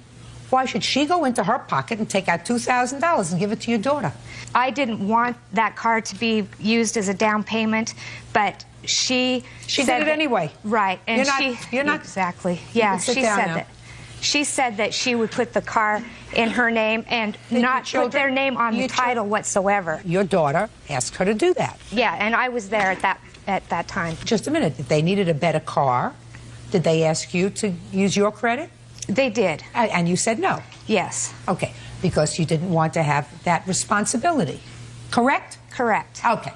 And so far, nobody has given me a logical reason why I should have Miss Carnes go into her pocket and take out $2,000 and give it to your daughter. The reason I see is the fact that she should get the money from somewhere. Her grandson. She should get the money from her grandson because Melissa has the brand new baby. I have to take off work.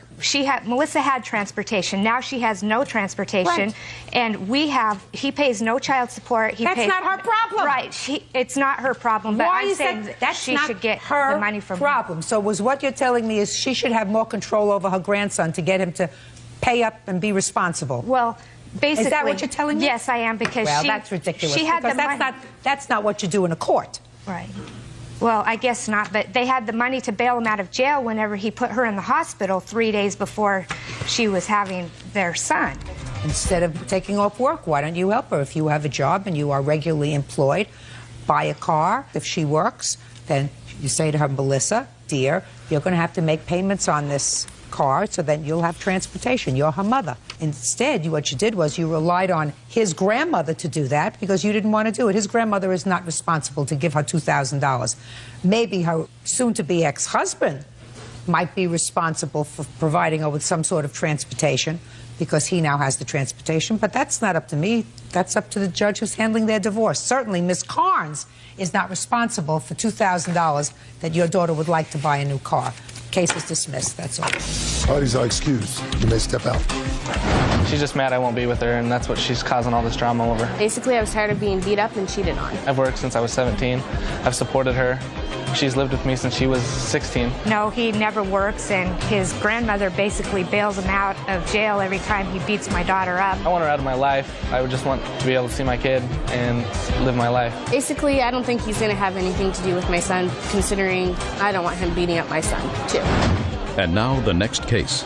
All parties in the matter of White versus Schimmels, step forward. Nurse Diana White is suing her ex-boyfriend, switchboard operator Tom Schimmels, for the return of $4,000 worth of property. Diana says her ex is an abusive man. Tom is countersuing for harassment and mental distress. Miss White, you claim that you met the defendant through a dating service. You moved in with him, and after a period of time, he told you that he wanted you to leave. You did, in fact, leave. It was not a pleasant separation. You claim he kept some of your property. You're suing him for that property in the amount of $4,000. Mr. Schimmel says that the only property that he has of yours is a stove that you left out on the front porch, that he's called you several times to come and get it. You can come and get it whenever you like because it's still there. Is that right, Mr. Schimmels? Yes, it is, ma'am. And that Mr. Schimmels is counterclaiming because he says that since you left, you have been embarking on course of harassing conduct towards him, and you caused some damage to his home when you moved out. Mr. Schimmels, I assume that you are legally blind, sir, and that dog is a seeing eye dog. Is that correct? Yes, ma'am. Okay. Miss White, when did you meet Mr. Schimmels? About June of 2003. How did you meet him? Through a singles line, a singles dating service. You arranged your first meeting when? I'm going to say June, the end of June. And when did you move in with him? The middle of October. When did you move out? February 10th. Why did you move out? Throughout our relationship, Tom would get angry and he would say, I just want you to move out. I just want you out of here. It made it very difficult to... So why didn't you move out? Because then he would say, I don't mean that. I just say that when I'm frustrated. The night of January 31st, we got into an argument over something very small, and he assaulted me that night. He hit me. I have a 911 tape. Judge Judy continues in a moment. I wasn't even comfortable in my own house. Well, what would you like me to do about that, sir? Well, that's why I countersued, because I was distressed, and, I've been distressed most of my life, sir. It doesn't mean that I come to a court and try to annoy somebody. Real cases, real people. Judge Judy. Diana White says ex-boyfriend Tom Schimmels owes for the return of patio furniture and a stove. Tom says Diana won't leave him alone. According to what I read in the complaint, Mr. Schimmels gave you $2,500.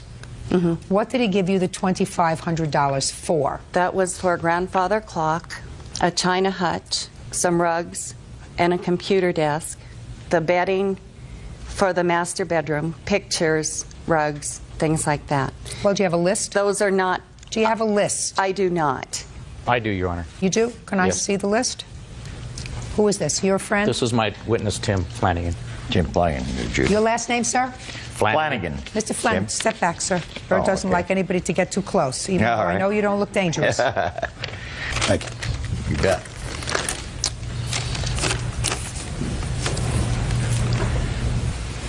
A hutch, lamps, grandfather clock, curtains in the master bedroom, desk, office, rug in the family room, and pictures in the master bedroom. Then you write, by no means is $2,500 fair, something the police have been to the house 2 times, and I do not want the... What is this, Bert? We'll ask her if she can read this, since it's her handwriting. I couldn't read it either.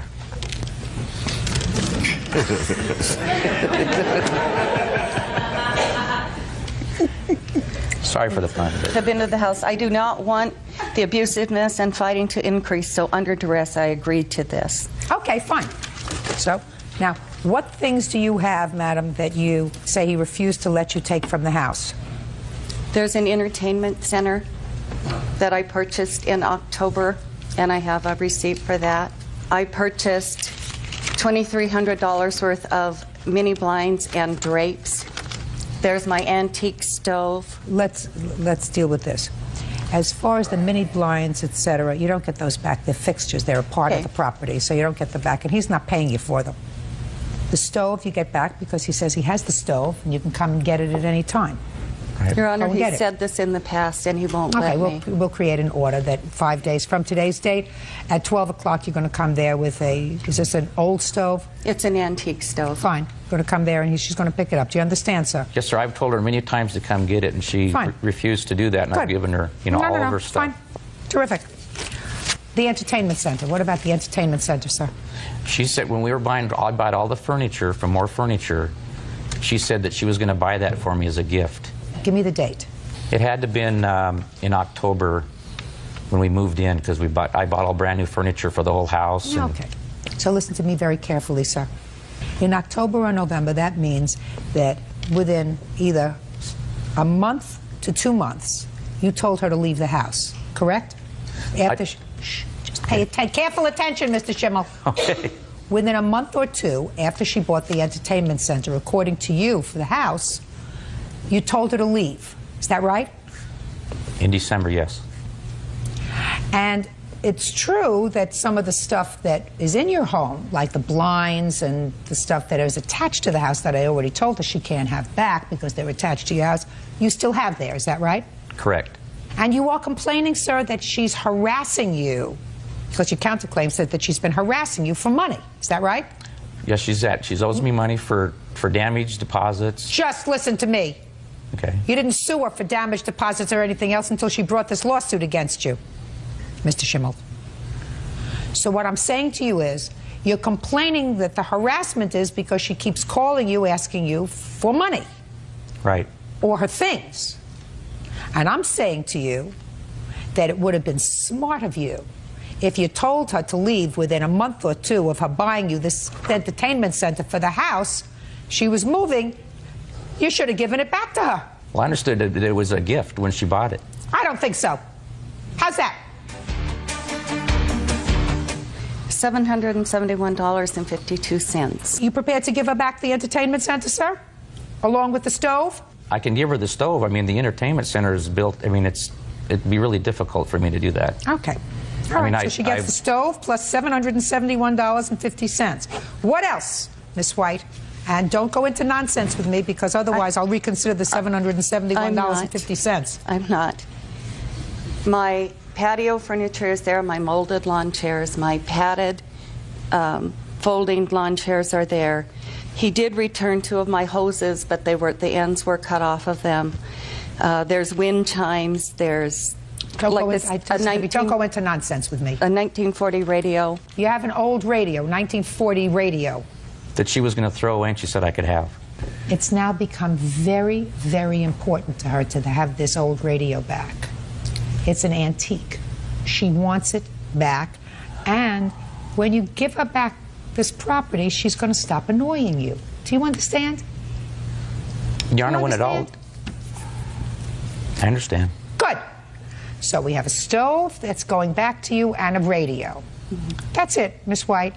Plus $771 for the entertainment center. Now let us briefly go into this counterclaim that you have. She's been harassing you. She's Yes. going to stop harassing you and calling you for money because you're giving her back the property that, according to what I believe she's entitled to, she's going to get within 5 days. Then you say she pulled her paintings right out of the walls and I had to hire a handyman to patch up and paint the damaged walls. Yes. Did you pull everything out of the walls? No. Show me pictures. We don't have pictures. Don't have Good. Then you have no counterclaim. But we have where we paid a man to fix the walls, and I've seen the walls when she moved out, and there was holes in them. Why didn't you take a picture? If you intended to sue her, why didn't you take a Well, picture? I didn't realize they were going to get into such an argument over some holes in the walls. I mean, until neither. So if you didn't plan on getting into an argument over holes in the walls, why are you bothering me with it now? Yeah, okay. Good. Counterclaim is dismissed. Great. There's a judgment for the plaintiff that I'm entering 5 days from today. You to pick up your stove from his porch and the radio, which will be on the porch, on top of the stove or underneath the stove or next to the stove, plus $771 for the entertainment center that he says is too difficult to dismantle. Do you understand? Yes. By 12 noon. Otherwise, it's gone. Consider it over. Thank you. Your Honor, I've tried to get it over for a long time. That's all. Listen to me. I've not, It's you know, I mean, over. it was, I wasn't even comfortable in my own house. Well, what would you like me to do about that, sir? Well, that's why I countersued, because I was distressed and I've been distressed most of my life, sir. It doesn't mean that I come to a court and try to annoy somebody. Do you understand? You should have given her back her radio. You I should have tried paid her to. for the entertainment center. I tried to. You did? You tried Yes, to pay I her for the tried entertainment to. You paid her for the entertainment center? No, You because she sent her said a that check? was a gift. Mr. Schimmels, say goodbye, sir. Mr. Flanagan will help you out. That's all. Parties are excused. You may step out. Wait here, please. Judge Judy continues. Body. Parties have been sworn in, Judge. You may be seated. Folks, have seats, please. Miss Longs, you were injured when a plate glass window was broken and shattered into your car, and you were severely injured, according to your complaint. You had glass all over you, as well as damage to the car, which was not a serious one, and your pet that was in the car was also severely cut. And it is your claim that the defendant's son is responsible for that, and you want him to pay your medical bills, pain and suffering, damage to the car. Yes, Your Honor. Okay. So why don't you tell me where this happened? Okay, my husband, my younger brother, my dog and I were going to a local fast food restaurant, and we pulled up into the drive-thru and made our order. We pulled around to the window. Who was driving? I was driving. And to be honest about it, I didn't know at the time that it was a window. I didn't know if it was a gun. I didn't know at the time what it was. Tell me what you felt. Just a million needles just going into my whole body. I mean, it's an indescribable pain. It was just like really, really bad. After you felt this pain, did you have a consciousness to look around and see what had happened? When it happened, I had started screaming, and my foot had come off the brake, which had caused my car to roll forward. My husband threw the car up in the park and got out of the car and went into the building. Is your husband here? Yes, ma'am. Yes. Could you step up, please? I looked down in my lap, and my whole lap was covered with glass that was about that thick. I was afraid to get out of the car because I was afraid from the way I was driving that it would go in between my legs and cut me worse than what it had. What happened next? I heard my husband yelling, and I went to get out of the car, and the glass started scraping the insides of my leg. And I went up to the window, and I started to the drive-thru window, and I started screaming for my husband to call an ambulance because there was blood. You were bleeding? Yes. And I was telling Isaiah to get out of the car, I wanted to see if he was okay. He was okay, he wasn't bleeding. At that time, my dog went like this and put his paws up on the side of my car. And when he did, Your Honor, my dog's paw was all but completely cut off. Is he okay? No. Were they able to save his paw? Yes. We couldn't let him, look at it or get anything on it.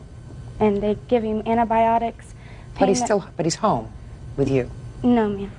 Why? My dog was so protective over me that he would not let nobody else come near me other than my husband.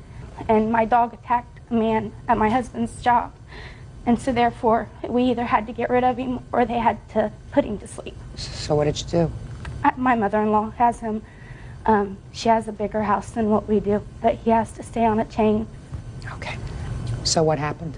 It was a little incident at work. It was over a female. Me and the guy got into it.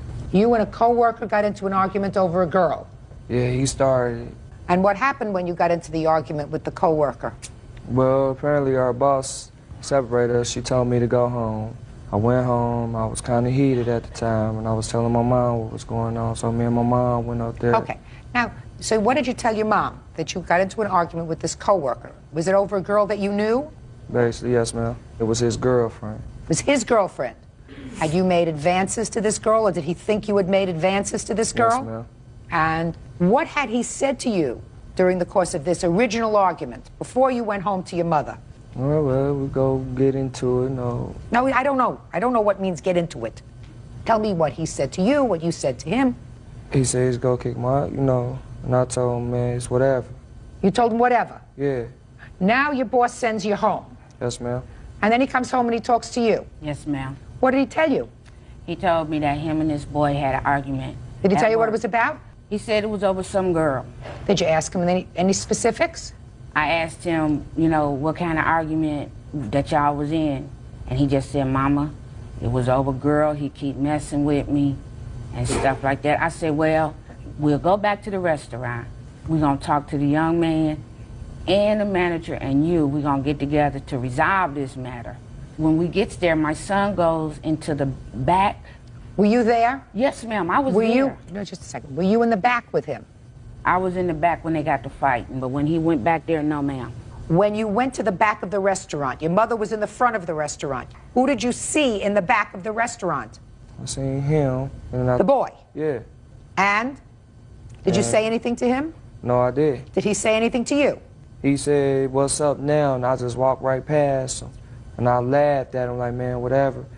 You walked past him, you laughed at him, and then where did you go from there? I went to go to the manager. Did you get to the manager? No, because by the time I got to the fry, he had hit me from behind.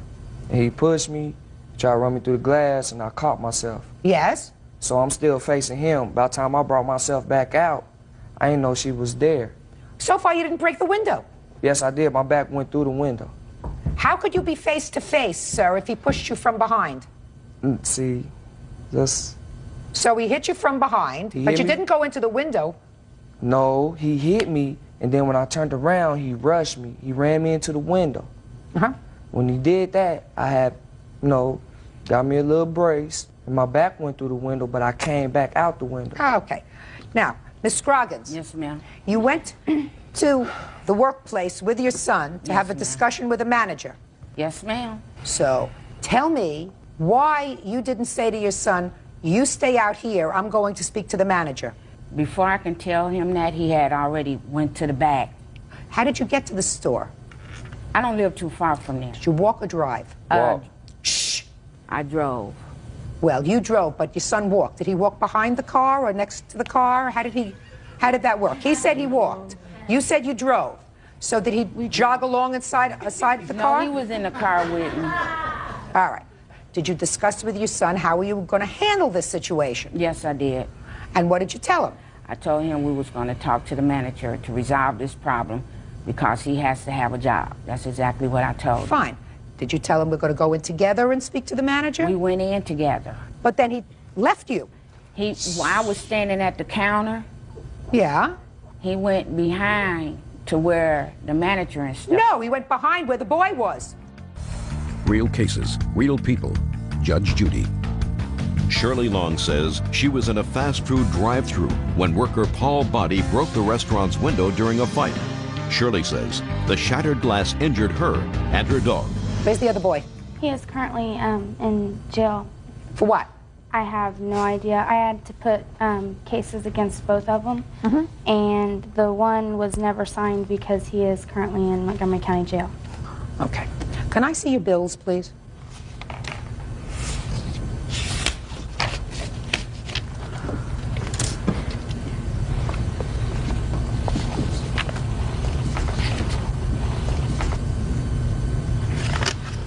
You still have any embedded glass in your body? Yes, Your Honor. Where? I have it coming out of my left ear. It's in my head still. You have any photographs? It had went down into my breast, Your Honor, and it had went up underneath of them.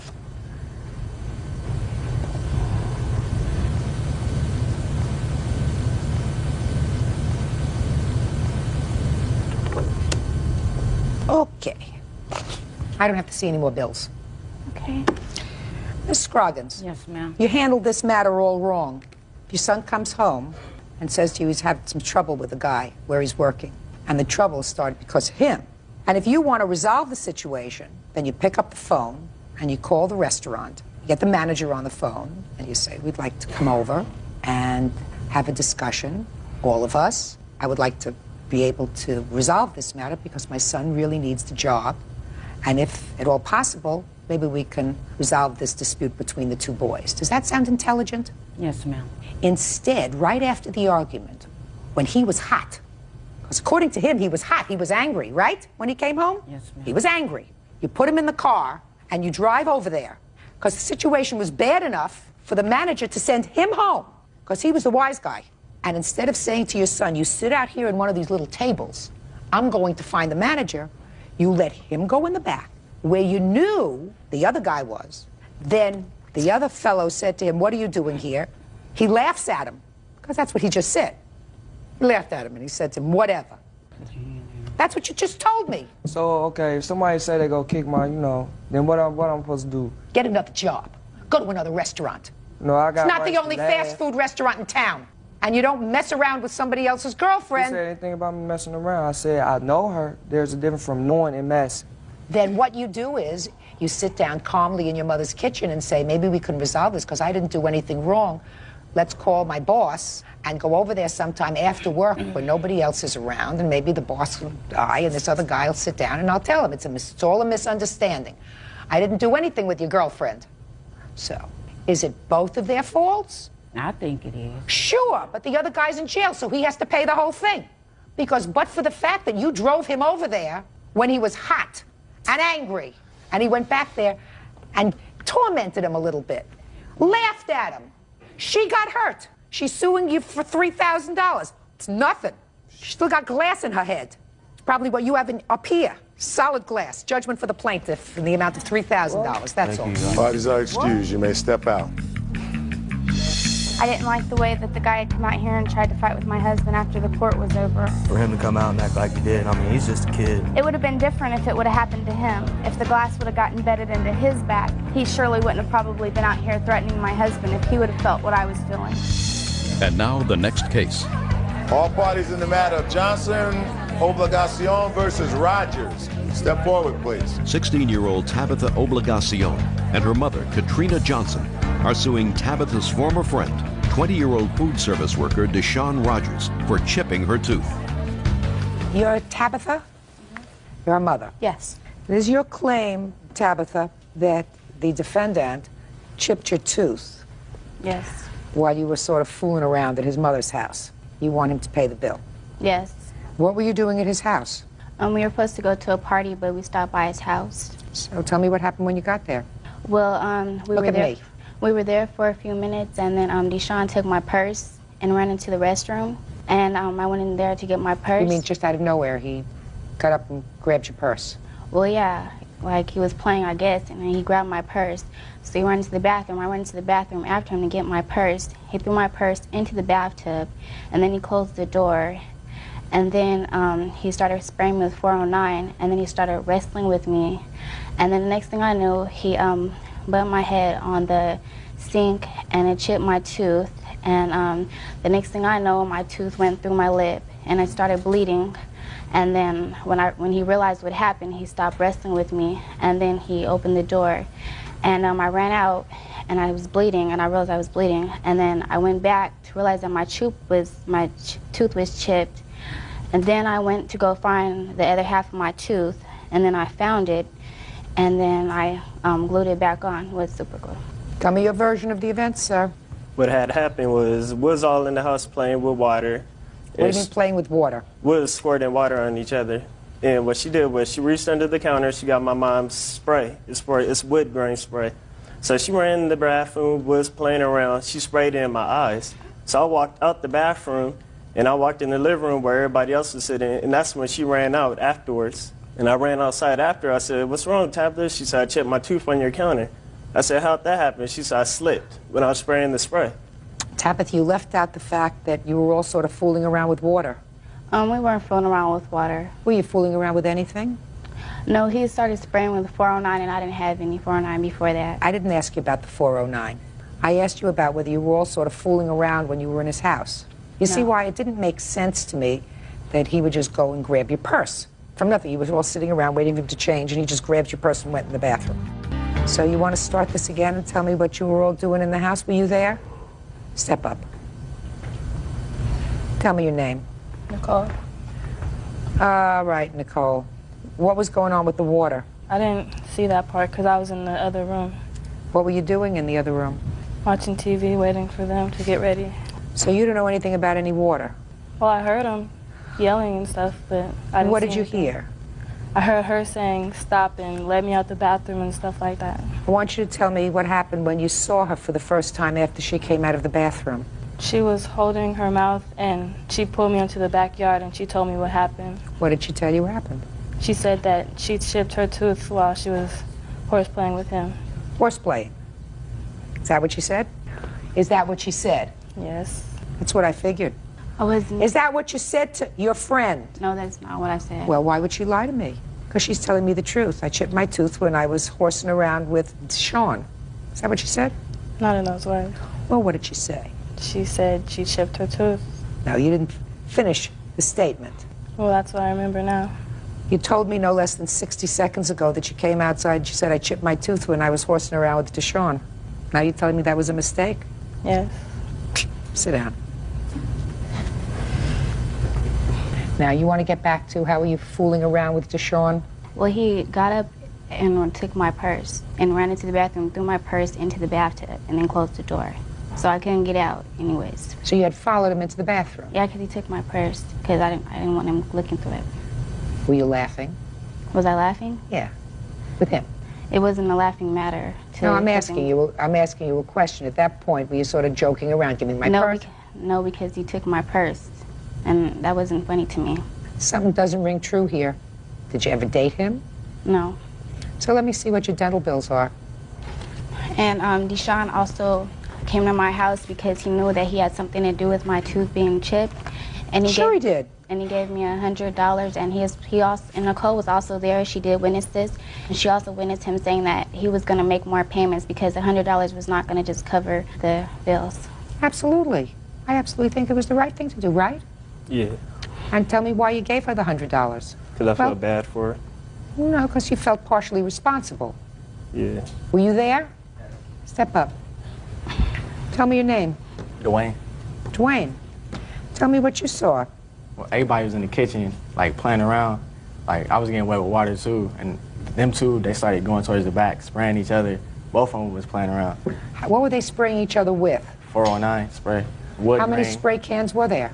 It was one. Well, how could they both spray each other? Who had Like, the can? It was like back and forth thing. I didn't see no purse in the bathroom anywhere. Wow. How old are you? 16. And how old are you? I'm 20. Should know better. So should you. But since boys develop more slowly, he's probably about the same mental age as you are. Maybe even a little younger. It's true, you know that. Your daughter is partially responsible for what happened. They were fooling around. Immediately after the incident, that's exactly what she told her friend. Do you understand? I don't believe that, bro, because I don't care what you believe. Yeah. That's not what important what you believe. The only thing that's important is what I believe. Okay. And what I heard initially from her. That's not what happened, though. Yes, it is. They were fooling around. I think that he has to pay something towards what happened. He gave her $100. Half of your bills are $590. He gave her $100. Is that right? Yes, Your Honor. Which means he owes you $490. That's the judgment of the court. That's all. Parties are excused. You may step out. Parties have been sworn in, Judge. You may be seated, sir. Have a seat, please.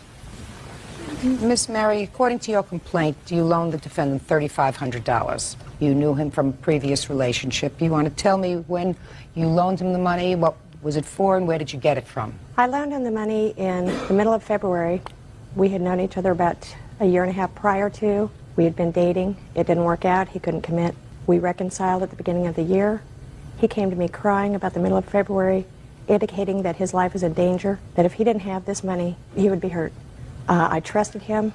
At that point, he said that he wanted to make this relationship work. I took him for his word. He swindled me. Where did you get the money from?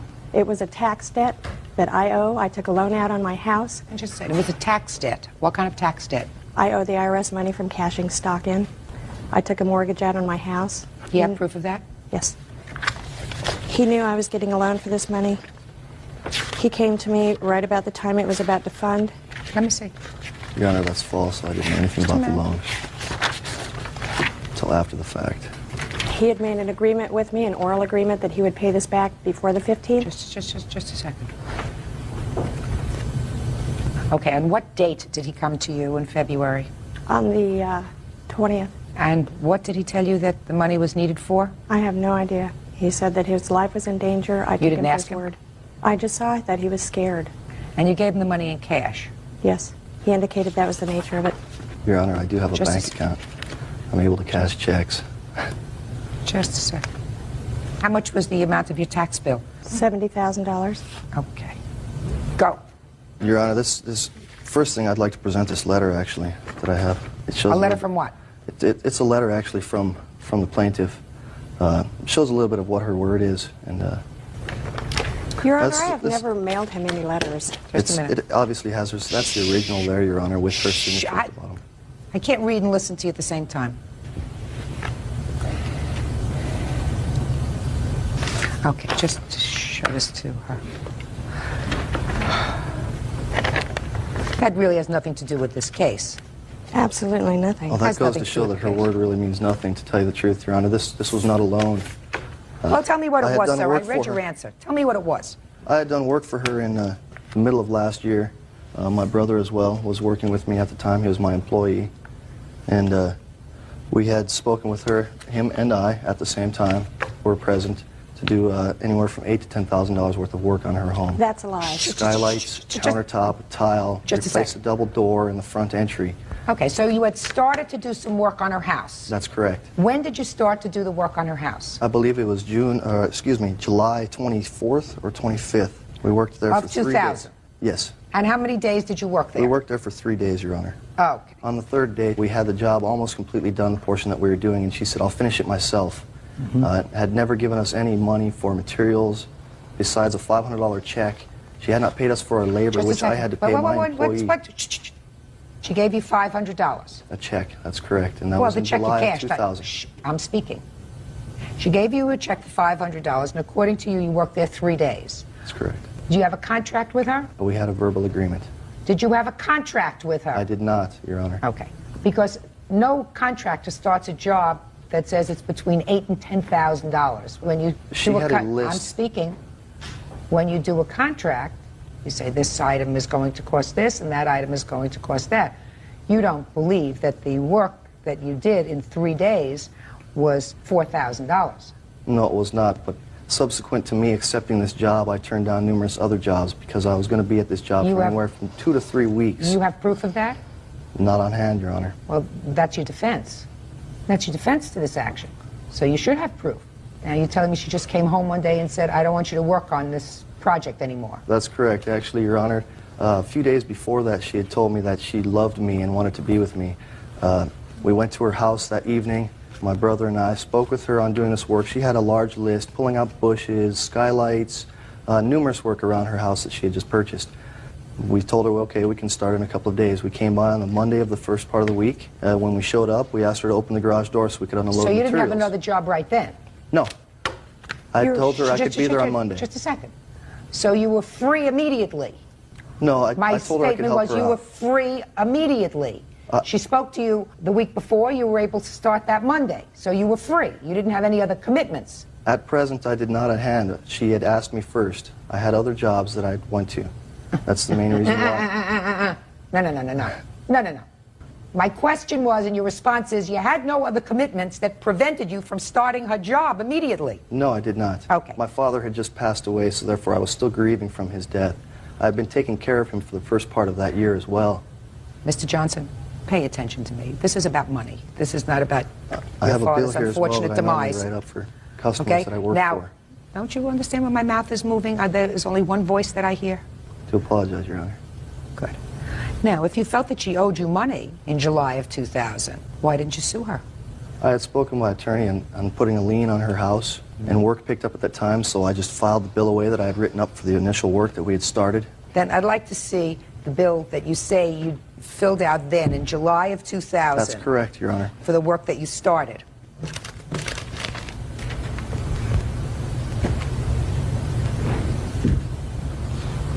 I do believe there's a legal term for this called a quantum merit, Your Honor. You didn't do $4,000 worth of work in 3 days. I know what the legal terms are. Quantum merit means that you are paid for the work that you do. That's correct. This is not the work that you did in 2.5 days. She gave me a check for $500, that is it. Pay attention. This is not the work that you did in 2.5 days. That's not what your answer is. Your answer is that you gave up other jobs because you had a job that you thought was going to last several weeks. That's your defense. That's correct. So what are you showing me this bill for? For $4,000? That's the work that we started doing. Halfway through that, she decided to tell us, and I'll finish the job myself, because the first day we arrived on the job, she had a new boyfriend there. Your Honor, the reason that Did you remove the countertop? That's correct. Did you install a new countertop? That's correct. One out of 3. What do you mean 1 out of 3? There are 3 countertops. He installed one, gouged the second one, and left the other one standing in my garage. Just a second. Is it there? I paid somebody else to correct the job. That's false, Your Honor. There was one section left not put in, Your Honor, and that was the sink side, and that was the day that she asked us to leave. She would finish the job herself. I fired him because he verbally assaulted me. What did he say? He quoted me that the job would take 3 days, cost about $800. We're talking tile on the floor, kitchen countertops, and a kitchen sink. The initial job that we had quoted, it was just the surface. On the third day, my stove was still not put in its place. The countertops were, my kitchen was not functionable. He kept verbally assaulting me, making rude comments to me. Your Honor. Please I don't want to hear any interruptions. That's a lie, Your Honor. Please don't interrupt. That's a lie. That's a pure lie. It is not a lie. Out. Him. Out. And the next time somebody speaks, I'm going to resolve this case. It's not going to be to their satisfaction. She's a liar. That's a lie. Do you understand what I'm saying to you? There is not to be any discussion between the two of you, and you are to respond to my questions. That's the way I run a courtroom. If you don't like it, go somewhere else. Real cases, real people. Judge Judy. Janelle Murray says ex-boyfriend Rule Johnson owes for an unpaid loan. Okay. You fired them. Yes. Did he leave a sink there? No. I bought my own sink. Okay. That's false as well, Your Honor. Show me the bill. I don't have the receipts. I had given them to her at the time. You're a contractor. Contractors have bills. Can I see Checks. it? Did you buy a sink set, faucet, and plumbing? I did not. That was to install her old faucet and plumbing with You the didn't new do that. sink. Just a second. You didn't do that. No. Just that was when she called us. Just answer my question. You didn't do that. No. And you didn't buy the sink. Yes, I did, Your Honor. That's false. And yet you have no proof that you bought a sink, right? I've got my witness, which you asked to leave the courtroom. Yeah, because he has a big mouth. He doesn't know where he is, and he's not coming back. Well, when the plaintiff lies, I mean, it's only fair to stand up and say when somebody's a liar. Judgment for the plaintiff in the amount of $3,500. That's how I resolve a case when you have a big mouth. Thank you. Thank you. Have a nice day, Your Honor. She couldn't accept the fact that she couldn't have me. He's obviously very full of himself. She's been obsessive after my brother. She's stalked him. Ladies, fair warning. She's a crazy lady. Pretty faces and money don't mix. And now the next case. All parties in the matter of Gilbraith versus Brown. Step forward. 30-year-old electrician Steve Gilbraith is suing his ex-wife, 30-year-old food care supervisor Kristen Brown, for an insurance settlement she received when their marital home burned down. Mr. Gilbraith, you and the defendant had been married. Yes, ma'am. You are now divorced. Yes, ma'am. Your claim has to do with some property that was in the marital home. The marital home was destroyed by fire. The defendant was reimbursed for losses in that fire by insurance, and you want to be paid for the stuff that was in the house that belonged to you. That is correct, ma'am. Okay. So now I need some dates from you, sir. When were you and the defendant married? We were married October 7th, 1989, divorced October... Sure, just a second. I'll ask the questions. When did you separate? Late 97, 98. Do you remember the month? I believe it was in January. Of 1998. And when you separated, you were living in the home that burned down? At the time, yes, and then I was asked to move out. No, just a second. Just answer the question. Don't volunteer. Never volunteer. At the time that you separated, you were living in the house that burned down. Yes. The divorce became final when? On October 29th, 99. Almost 2 years after you had separated. Yes. And 1 month later, the house burned down. That is correct. After the final divorce. That is correct. Now, what property do you claim, sir, was left in the house when you moved out in January of 1998? They were personal belongings of mine that the defendant had agreed that I could keep there. You're volunteering information again. I said, what property did you leave in the house? This is a list of everything, Your Honor.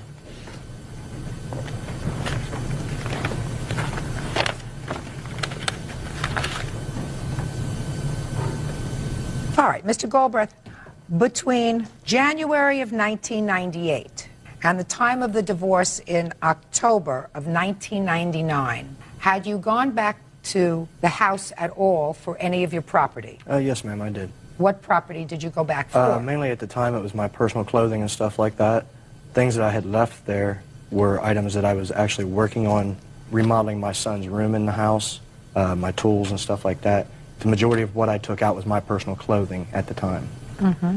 Now, I see a large document in there. Is that your judgment of divorce? I have my, the degree of dissolution here also. I'd like to take a look at it.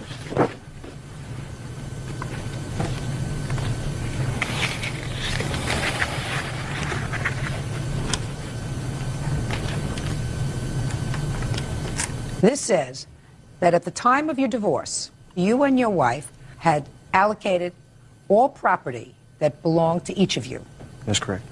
And your judgment of divorce says that at the time of this agreement, you have decided whose property belongs to whom, and whoever has physical possession of that property now is the owner of that property.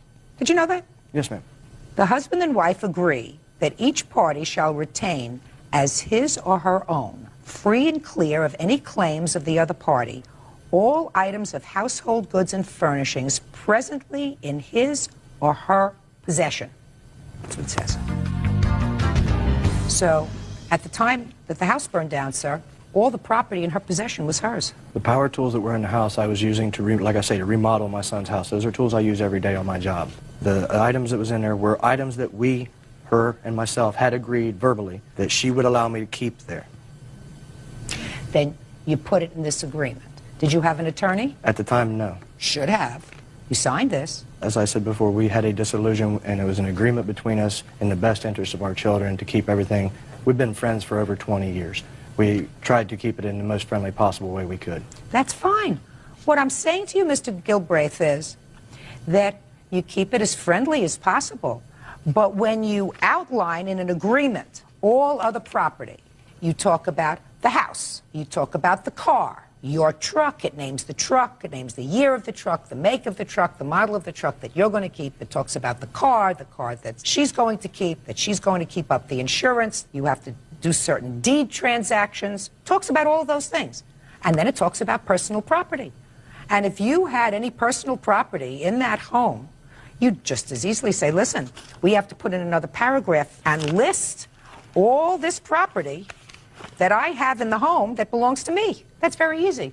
Didn't anybody tell you that, sir? Am I the first person who's told you that? No, ma'am. I just, as I said, I assumed, being friends that we were, that I could take her on her word. Did you give him your word that this was all of his property?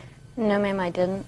This list, which was made April of 2001, well after the fire. That's how long it took me to get all the records and inventory from the insurance company. It may be, sir. But you had no insurable interest in the property as of the date of your divorce. Because as of the date of this divorce, you were not the owner of any property that was in her possession.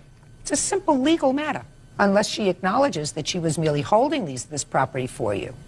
You acknowledge that? No, ma'am. However, she knows the tools that were in my son's room and all my stuff that was there in that room was being done for her in regards to the remodel of that home, which I had promised I would finish.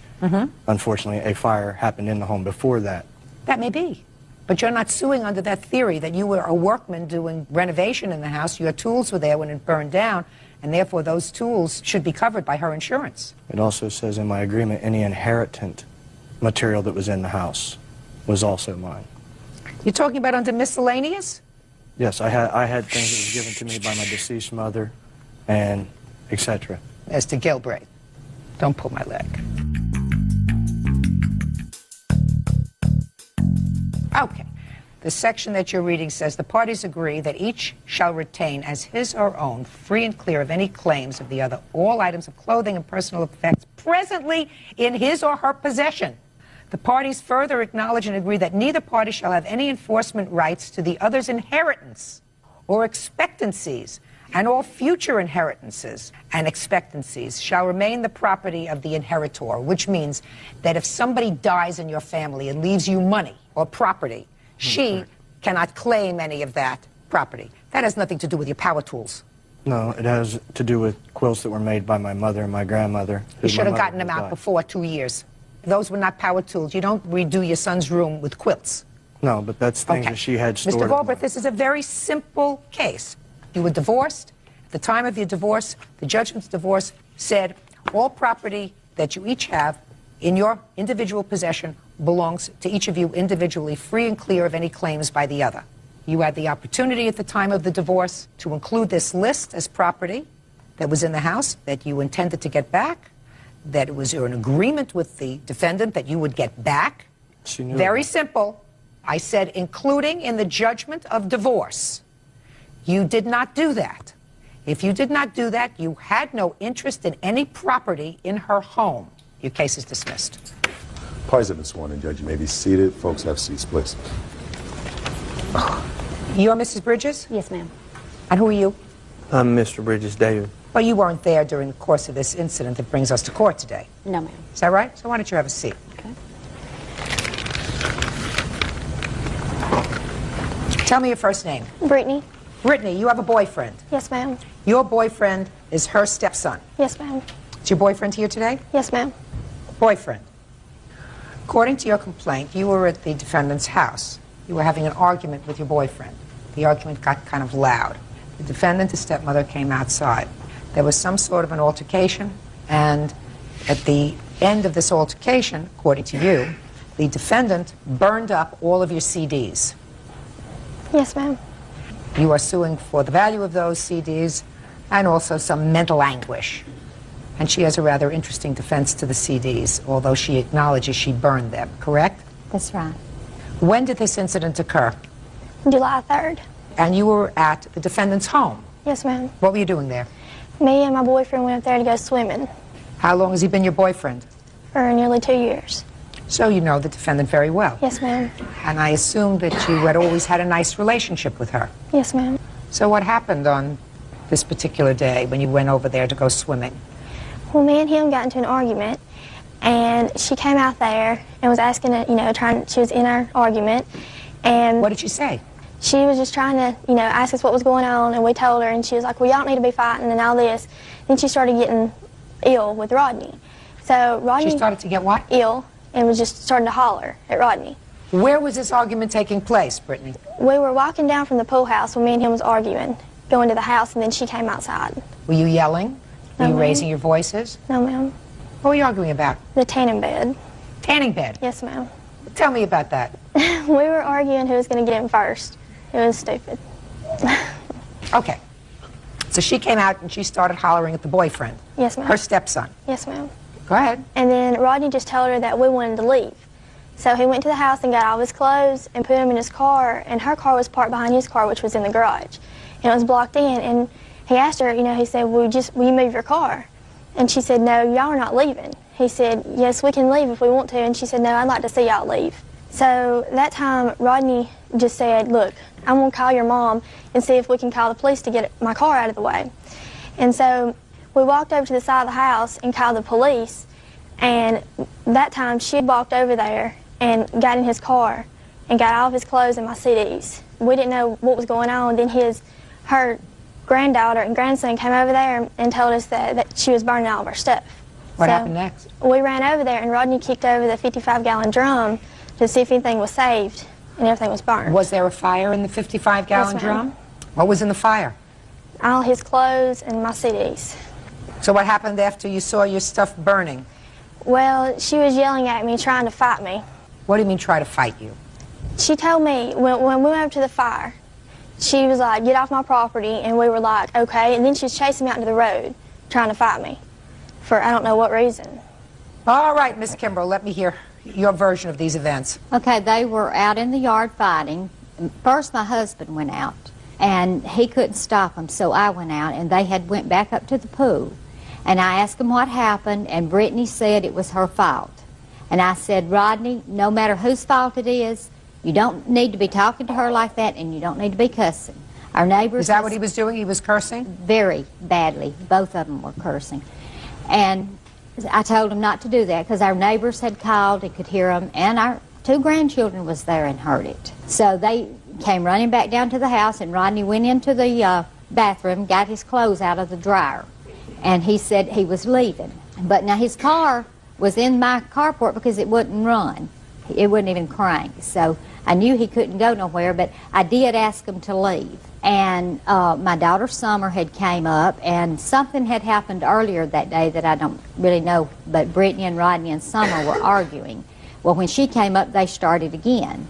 And I was trying to stop them, and when Summer walked over, Rodney pushed her back, and then when he pushed Summer, I started over there, and he just, pushed me. And when Brittany was cussing us, Rodney was standing there with his hands out like this, letting her cuss. And I just said, would you please call your mother to come get you, Brittany? So Rodney looked at his daddy and said something really bad. And I don't know if, I should say that, but it was really said no effing body could whip him. And then he looked at me and he told me something really bad that it's hard to say, but he took off running when he said it. And I got mad when he said that because it hurt me because I'd really been good to Rodney. How long have you been married? We've been married 13 years, but now we've raised Rodney most of those years he's been with us. And I grabbed his clothes, what few he had gotten out of the dryer, and I took them up to the barn and I burned them. And the CDs that was in there, I didn't see those when I grabbed the clothes. They just got mixed up because they was in the front seat of the car. And when I threw them over, I saw the case. It was a very small little CD case. And they were not Brittany's CDs. How do you know that? Well, they were Rodney's, and they was, in his car. How do you know that? Well, they had his name on them. She says that they were her CDs. No, but in a case that had his name on it. It said Rodney Loves Brittany on the case. It didn't have just his name on it. I've got his CD case here, and I've got the CDs that was burned, the cases for them, what I had. She had not said anything about the CDs at all until later that night when her stepdad called me and asked me for $600 to pay for the CDs. I've got the burnt CDs too. No, I believe that they were her CDs. Judge Judy continues in a moment. This one is called Mo Thugs, DMX, Flesh of My Flesh, Blood of My Blood. Did you ever hear of Barry Manilow? Real cases, real people. Judge Judy. 16-year-old Brittany Manis says her boyfriend's stepmother, Jackie Kimbrough, burned her CDs. What's important is, Miss Kimbrough, you're the mother. You acted out of anger when you burned the stuff. And certainly I'm not excusing young kids who were outside in front of your house embarrassing you in front of your neighbors, cursing. Otherwise, there would have been no reason for you, nor your husband, to become involved. According to Brittany, you had always had a pleasant relationship. So you think she was just having a bad day, or were you and Rodney outside? We weren't cursing. No? No, ma'am. Well, what do you think Mr. Kimbrough came outside for? We weren't cursing. We might have been raising our voice, but we wasn't Okay, so loud. now we're raising voices. We So wasn't first you told loud. me you weren't raising voices, now you're raising voices. Did Rodney say something to his dad that was nasty? Well, he said it to her, to He said Jackie. it to both of us. He said he it to hugged his Roger. dad and said it to Jackie. Were you outside when he said that? Yes, ma'am. There were neighbors who lived close by? I don't know how close. I don't know if there's somebody that lives right next door, but I know somebody lives in the trailer down the road. There was a neighbor sitting directly across the house from me. His trailer sits in front, and he was sitting in his yard. There isn't a question in my mind, Miss Kimbrough, that these CDs belong to Brittany. How many CDs were in your case? 31. 31? Yes, ma'am. How large was this case? It was about this big, but we had them back to back, like 2 or 3 CDs in one little packet. How do you know there were 31 CDs in there? Because I've got all the CD cases that I had in there. Most of them. What do you mean most of them? That's just most of the CD cases that I haven't lost. But I've written down all the names of the CDs. Let me see them. It was a very small CD case. I think, Miss Kimbrell, you were probably Here's so my angry. CD case. And here's the list. You didn't much care what the CD case looked like. You just made a big grab I was for very everything. upset. You just made a Things big he said to grab me, for but it everything. wasn't Here's the small list case. of the CDs. These are the cases that are now empty. Is that Yes, right? ma'am. So we have 2, 4, 6, 7, 8, 9, 10, 11, 12, 13, 14 empty cases. Is that right? Yes, ma'am. That's the ones that I could find. Now, those are the only ones you're going to get. Now, you have a bill for these? How much were they? We found the approximate amount for the 31 that was in there. Forget 31. You have proof of these, 14. Let me see what kids listen to. 18 rock hard hits, 504 boys, B-O-Y-Z. You ain't seen nothing yet. Booty Mix 4. They've never been allowed to listen to him at my house. This one is called Mo Thugs. That has Some two guys CDs. look like I sentenced a couple of years ago.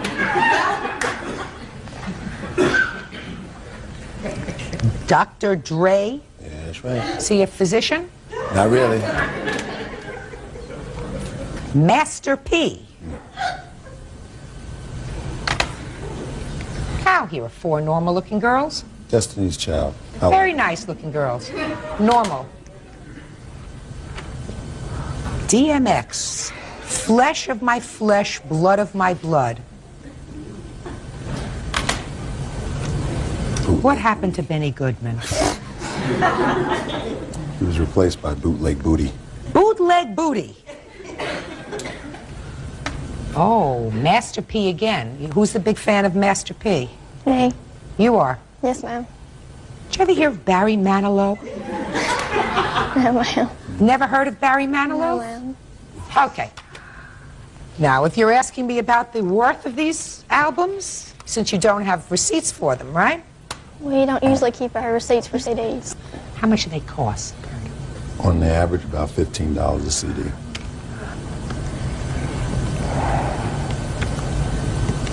$210. 14 times 15. That's the average.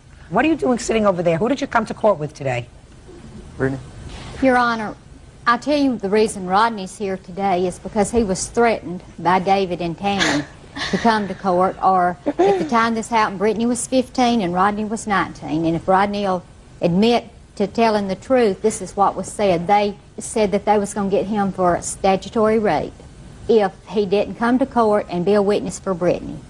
And said they'd never let him see Brittany again. Your Honor, that is not true. Real cases, real people. Judge Judy. 16-year-old Brittany Manis says her boyfriend's stepmother, Jackie Kimbrell, burned her CDs. Okay. On the CDs, you're going to get $210. Forget your mental anguish. My bathing suit.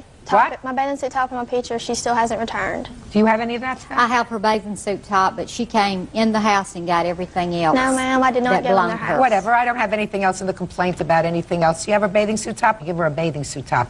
Okay. As far as your lawsuit, which seeks damages for mental anguish of $1,500 because you saw your CDs burn, you better go and wash out your mouth. And when you learn not to cuss at adults, then we'll talk about mental anguish. That's all. Parties are excused. You may step out. They had a pretty good argument, and I went out to break it up, and like I said, they just kind of turned on us. I don't care what they said to them or cussed or whatever. They're adults and they're children. I just hope everybody can get along now. So hello guys, यहाँ पे आ चुके अपने लोग एक और new game play में Valorant के। यहाँ पे देख सकते हैं ये हमारा कीबोर्ड है गेमिंग वाला RGB, ये हमारा नॉर्मल माउस है वायरलेस वाला। चलो इसका RGB ऑन कर लेते हैं पहले। तो ये हमने RGB अपना ऑन कर लिया और ये देख सकते हो हमारा वैलोरेंट। इसका मेरा 65% चार्ज है लैपटॉप, लाइट वगैरह सब आ रही है फ़िलहाल। और अभी इसे ऑन कर लेते हैं, ठीक है।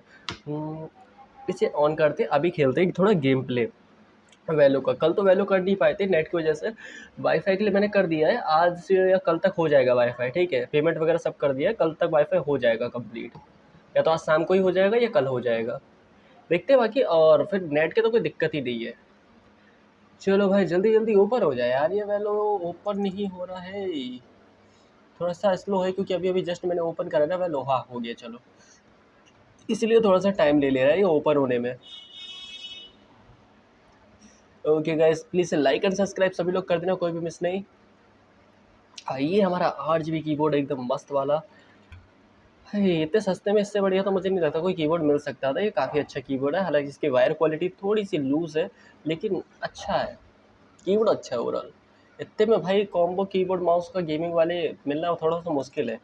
अभी देख सकते हैं ये हमारा जो थीम है सेज और इसका, अभी देख लेते हैं यूजी वह डी खेलना है, ठीक है।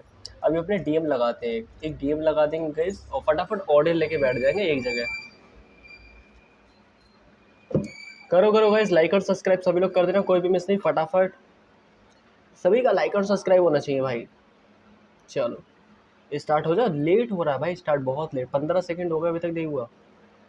और बताओ सब लोग कैसे हो एंड कौन सा मतलब टीयर पे हो आप, मतलब कौन सी रैंक है आपकी, सिल्वर, ब्राउन, आयरन, कौन सी रैंक है इस बार। एजेंट देखते हो कौन सा मिला है, मुझे मिला है ओमन भाई, ओमन तो बढ़िया है, ओमन बढ़िया है भाई, ओमन बढ़िया एजेंट है, बहुत बढ़िया। अभी देख लेते हैं, ऑर्डर अगेन से मैंने ले लिए और ऑर्डर लेने के बाद एक कोने में बैठना है मुझे, यहीं से बंदे आएंगे वैसे तो यहीं बैठ के मारूंगा। जल्दी जल्दी गाइस, सभी का लाइक होना चाहिए, कोई भी मिस नहीं, लाइक एंड सब्सक्राइब सभी का। ये भाई दिखे नहीं मुझे, सर्वाइव आई सर्वाइव। चलो गाइस देख लेते हैं यहाँ पे, अरे यार इसका हेड लग गया, अच्छा मारा, ठीक है जल्दी जल्दी आओ जो भी आ रहे हो। ये 70 तो इसको भी पड़ गया था भाई, मेरा नेट जा रहा है क्या, अबे यार 144, पता नहीं बंदे इधर से आएंगे कि नहीं आएंगे, लेकिन देख लेते हैं, आने तो चाहिए यार वैसे एक आध बंदा इधर। चलो फिनिक्स तो गया, और कोई, अबे यार ये मार गया। अभी मेरे कितने किल है, एक ही किल हो पाया है, चलो कोई नहीं, इधर से आएगा कोई ना कोई, बहुत अच्छे थैंक यू। अभी कोई और आना चाहिए इधर, जल्दी जल्दी आओ भाई जो भी आ रहा है फटाफट, और मैं कैम करके उस सबको फिनिश करूंगा जो भी बंदे आएंगे। ओमन के ऑर्डन के सामने कोई टिक सकता है यार, 2 किल हो जाएंगे मेरे। मेरे को साउंड नहीं आ रहा है प्रॉपर, ईयरबड नहीं लगाया हूँ और थोड़ा सा मुझे गेम का साउंड चाहिए ऑडियो मतलब रिकॉर्डिंग में, इसलिए मेरे को ईयरबड नहीं लगाने भाई। अभी देख लेते बंदे किधर है, बहुत अच्छे थैंक यू किल देने के लिए साइफर। अभी कोई और आया, एक और आया, जल्दी जल्दी आओ भाई। अबे यार मैं जल्दबाजी कर दी, थोड़ी जल्दबाजी कर दी मैंने। आ जाए, 3 किल मेरे हो रखे हैं, कोई और आ जाए। ये इधर कोई बैठा होगा पक्का, अबे यार अच्छा एंगल था मेरे पास, बहुत अच्छा एंगल था पर मैंने मिस कर दिया। ये एंगल भी काफ़ी अच्छा है लेकिन, ओके जल्दी जल्दी लाइक और सब्सक्राइब सभी लोग। चलो, अरे यार मैंने मिस कर दिया, अबे पीछे से आ जाते हैं भाई, बंदे पीछे से आ जाते हैं। अब इसको आ ही जाने दो, जो भी आएंगे उनको पेलेंगे यहीं से। जल्दी जल्दी आओ, जल्दी जल्दी।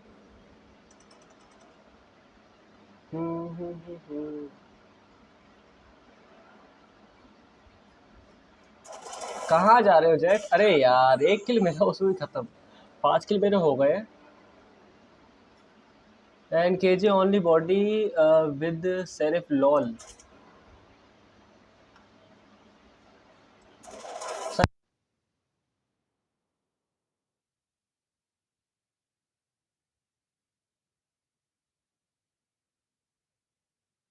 छोड़ दिया था।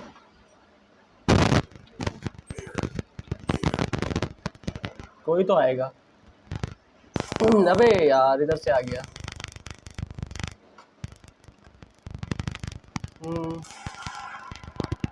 आओ जल्दी जल्दी आओ। अबे यार ये फिर से मार दिया। इधर से आएगा, साइफर आएगा क्या फिर से? अबे इसको लोकेशन बता दी कीजे को, इसको लोकेशन बता दी भाई। एक तो किल मिल जाए ना, मतलब हर पोजीशन पे एक किल तो उठाना है। टारगेट ओनली 1 किल।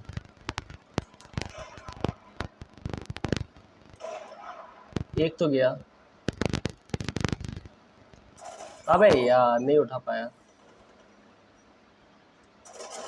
अबे इसको भी नहीं उठा पाया। इजी किल थे यार। चलो एक किल मिला।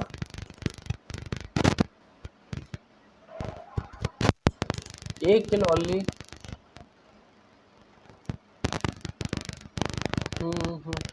लोकेशन तो ये भी अच्छी है वैसे।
जल्दी लाइक कर दो।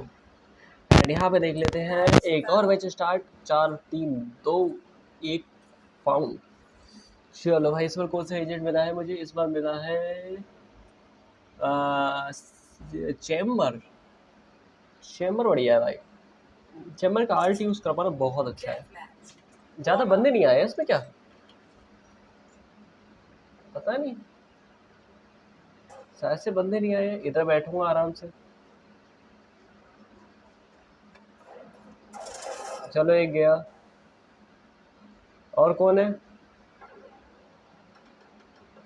भाई? मुझे तो वैसे गाली पड़ती होंगी।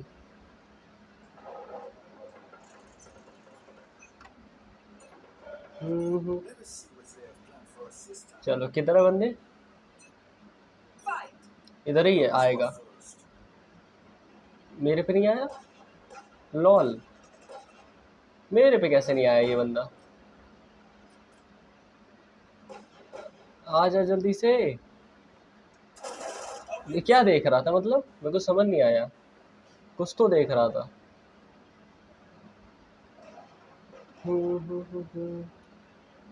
भाई ये जगह अच्छी है बहुत, एम बहुत अच्छा मिल जाता है इस पे। हाँ जल्दी जल्दी लाइक करो सभी लोग। चैम्बर विद ओडेन तगड़ा है। आ नहीं रहा है कोई भाई। इतना तो अच्छा एंगल होल्ड करके बैठा हूँ। लगता है थोड़ा ओपन जाना पड़ेगा। As well looking. ओ भाई चलो बढ़िया। फ्री किल।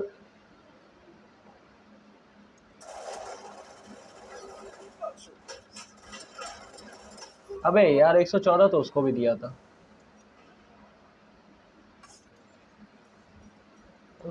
ये ऊपर भाग गया।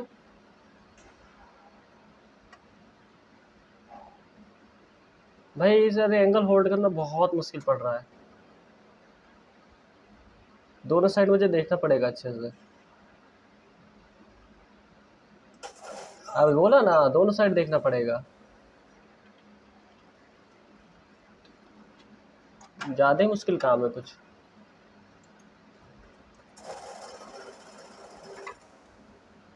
आया कोई?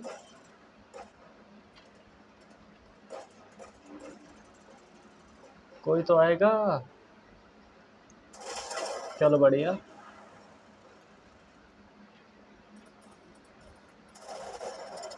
चलो बढ़िया। हाँ ये चलो, मैं किल तो उठा लिया, कुछ भी को किल उठा लिया। बाकी बात बाद में, किल जरूरी है। मिड से कोई ना कोई तो आएगा इधर। साउंड नहीं आ रहा है किसी का भी।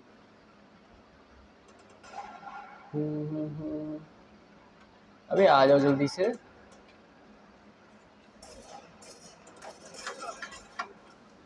सच में विरीम इतने आराम आराम से मारेगा? इतने आराम से मारेगा तो कैसे काम चलेगा?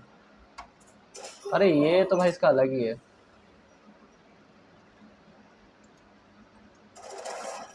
क्या कर रहा है फिनिक्स? कुछ भी मतलब, कुछ भी ऐसे ही अंधा ही चला जाएगा।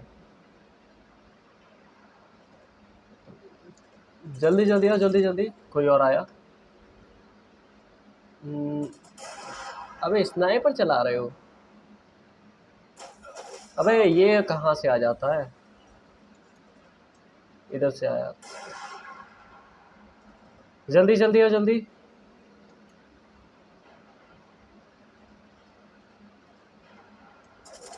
चलो हटो, साइड हटो।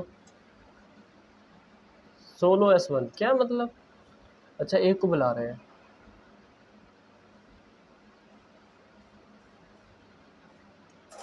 अबे इसको लोकेशन पता थी एग्जैक्ट, इसको एग्जैक्ट लोकेशन पता थी। 10 किल्स चाहिए। मेरे को ज़्यादा जल्दी मैच नहीं ख़त्म हो रहा है यार। मैच बहुत जल्दी ख़त्म हो जा रहे हैं। मेरे कितने किल हैं? 8 ही हैं, 10 तो कर ही लो। आओ जल्दी जल्दी आ जाओ।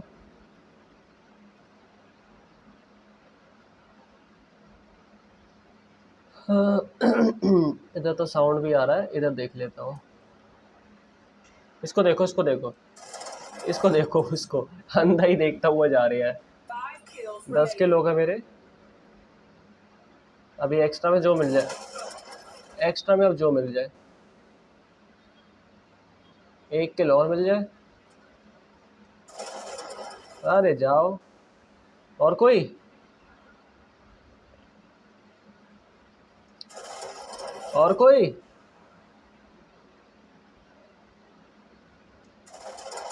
और जल्दी आओ, जो भी आ रहे हो फटाफट। टाइम खत्म हो रहा है, 2 किल रह रहे हैं, जल्दी आओ। अबे इस बार मार दिया। कंटिन्यू मारा है, कंटिन्यू। फटाफट फटाफट फटाफट। असिस्ट मिल गया, चलो खत्म यार। एक और लगाना पड़ जाएगा। ये सब 20 मिनट में मुझे 3 डीएम खेलने पड़ेंगे। ठीक है भाई, 20 मिनट तो 3 DDM।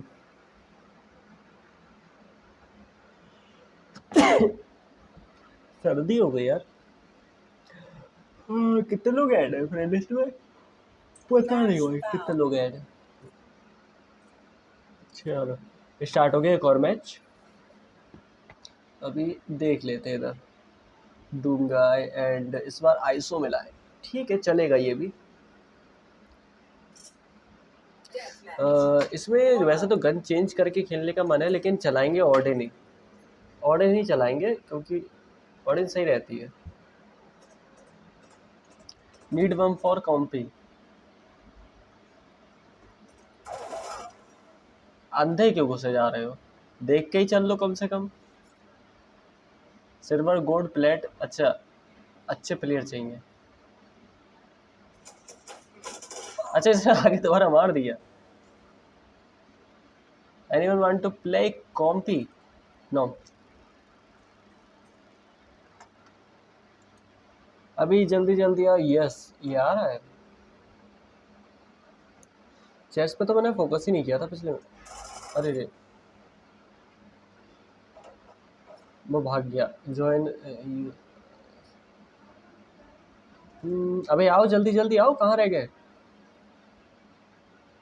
कैंप ही करते रहोगे, आओगे जल्दी जल्दी।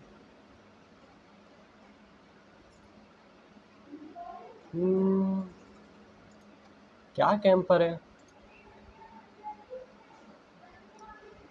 आ जाओ फटाफट फटाफट आओ फटाफट। Sorry I am Iron 1। Warm up चल रहा है अभी। अच्छा ओके, तो बात ही नहीं है।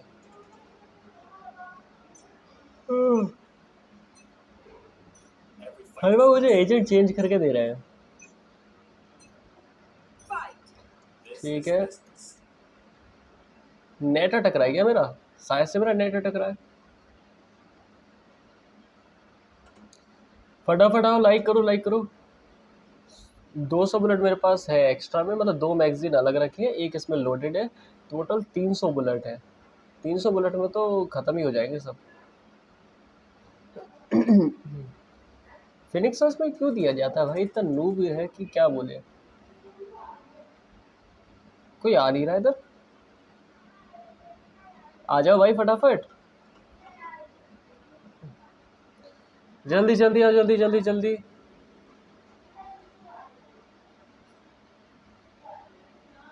फटाफट। पिस्टल लेके मारने का मन तो है, लेकिन छोड़ो ऑर्डिन चलाएंगे। अरे यार 76 76 असिस्ट मिल गया। ठीक है, और कोई? एक और आ जाओ। नियॉन अंधा ही घुस रही है। अरे यार मैं हाथ हटा दिया था माउस से।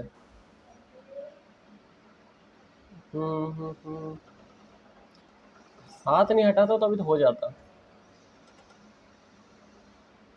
हाँ जल्दी जल्दी। अरे यार क्या करा मैंने? ये गन चेंज कर दी।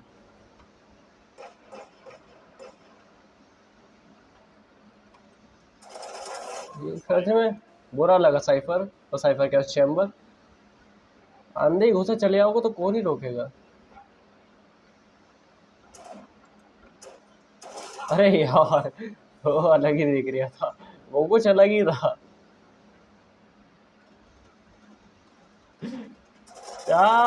ये फुदक ले और फुदक ले। और कोई आ रहा है इधर? इधर से ही आएगा वैसे तो। अरे इसको लोकेशन पता थी, पक्का से लोकेशन पता थी। मैं नीचे बैठता हूँ, आएगा जो भी खत्म है। आया कोई? जल्दी जल्दी आओ, जल्दी जल्दी।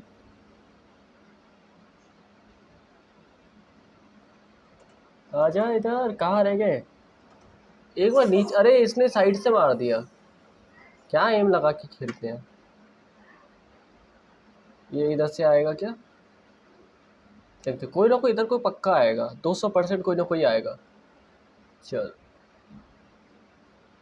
अभी मेरे सिर्फ 3 किल है, हालांकि मैं इन 4 से तो आगे ही चल रहा हूँ। टॉप वाले के 16। नींद आने लगी लेकिन ठीक है। टॉप वाले के 16 चल रहे हैं। अरे आ जाओ भाई जल्दी जल्दी। अभी मेरा FPS आ रहा है 210 और टोटल फ्रेम टाइम है 4.2 ms। ठीक है, पिंग थोड़ा सा हाई चल रहा है, बस ज़्यादा दिक्कत नहीं है।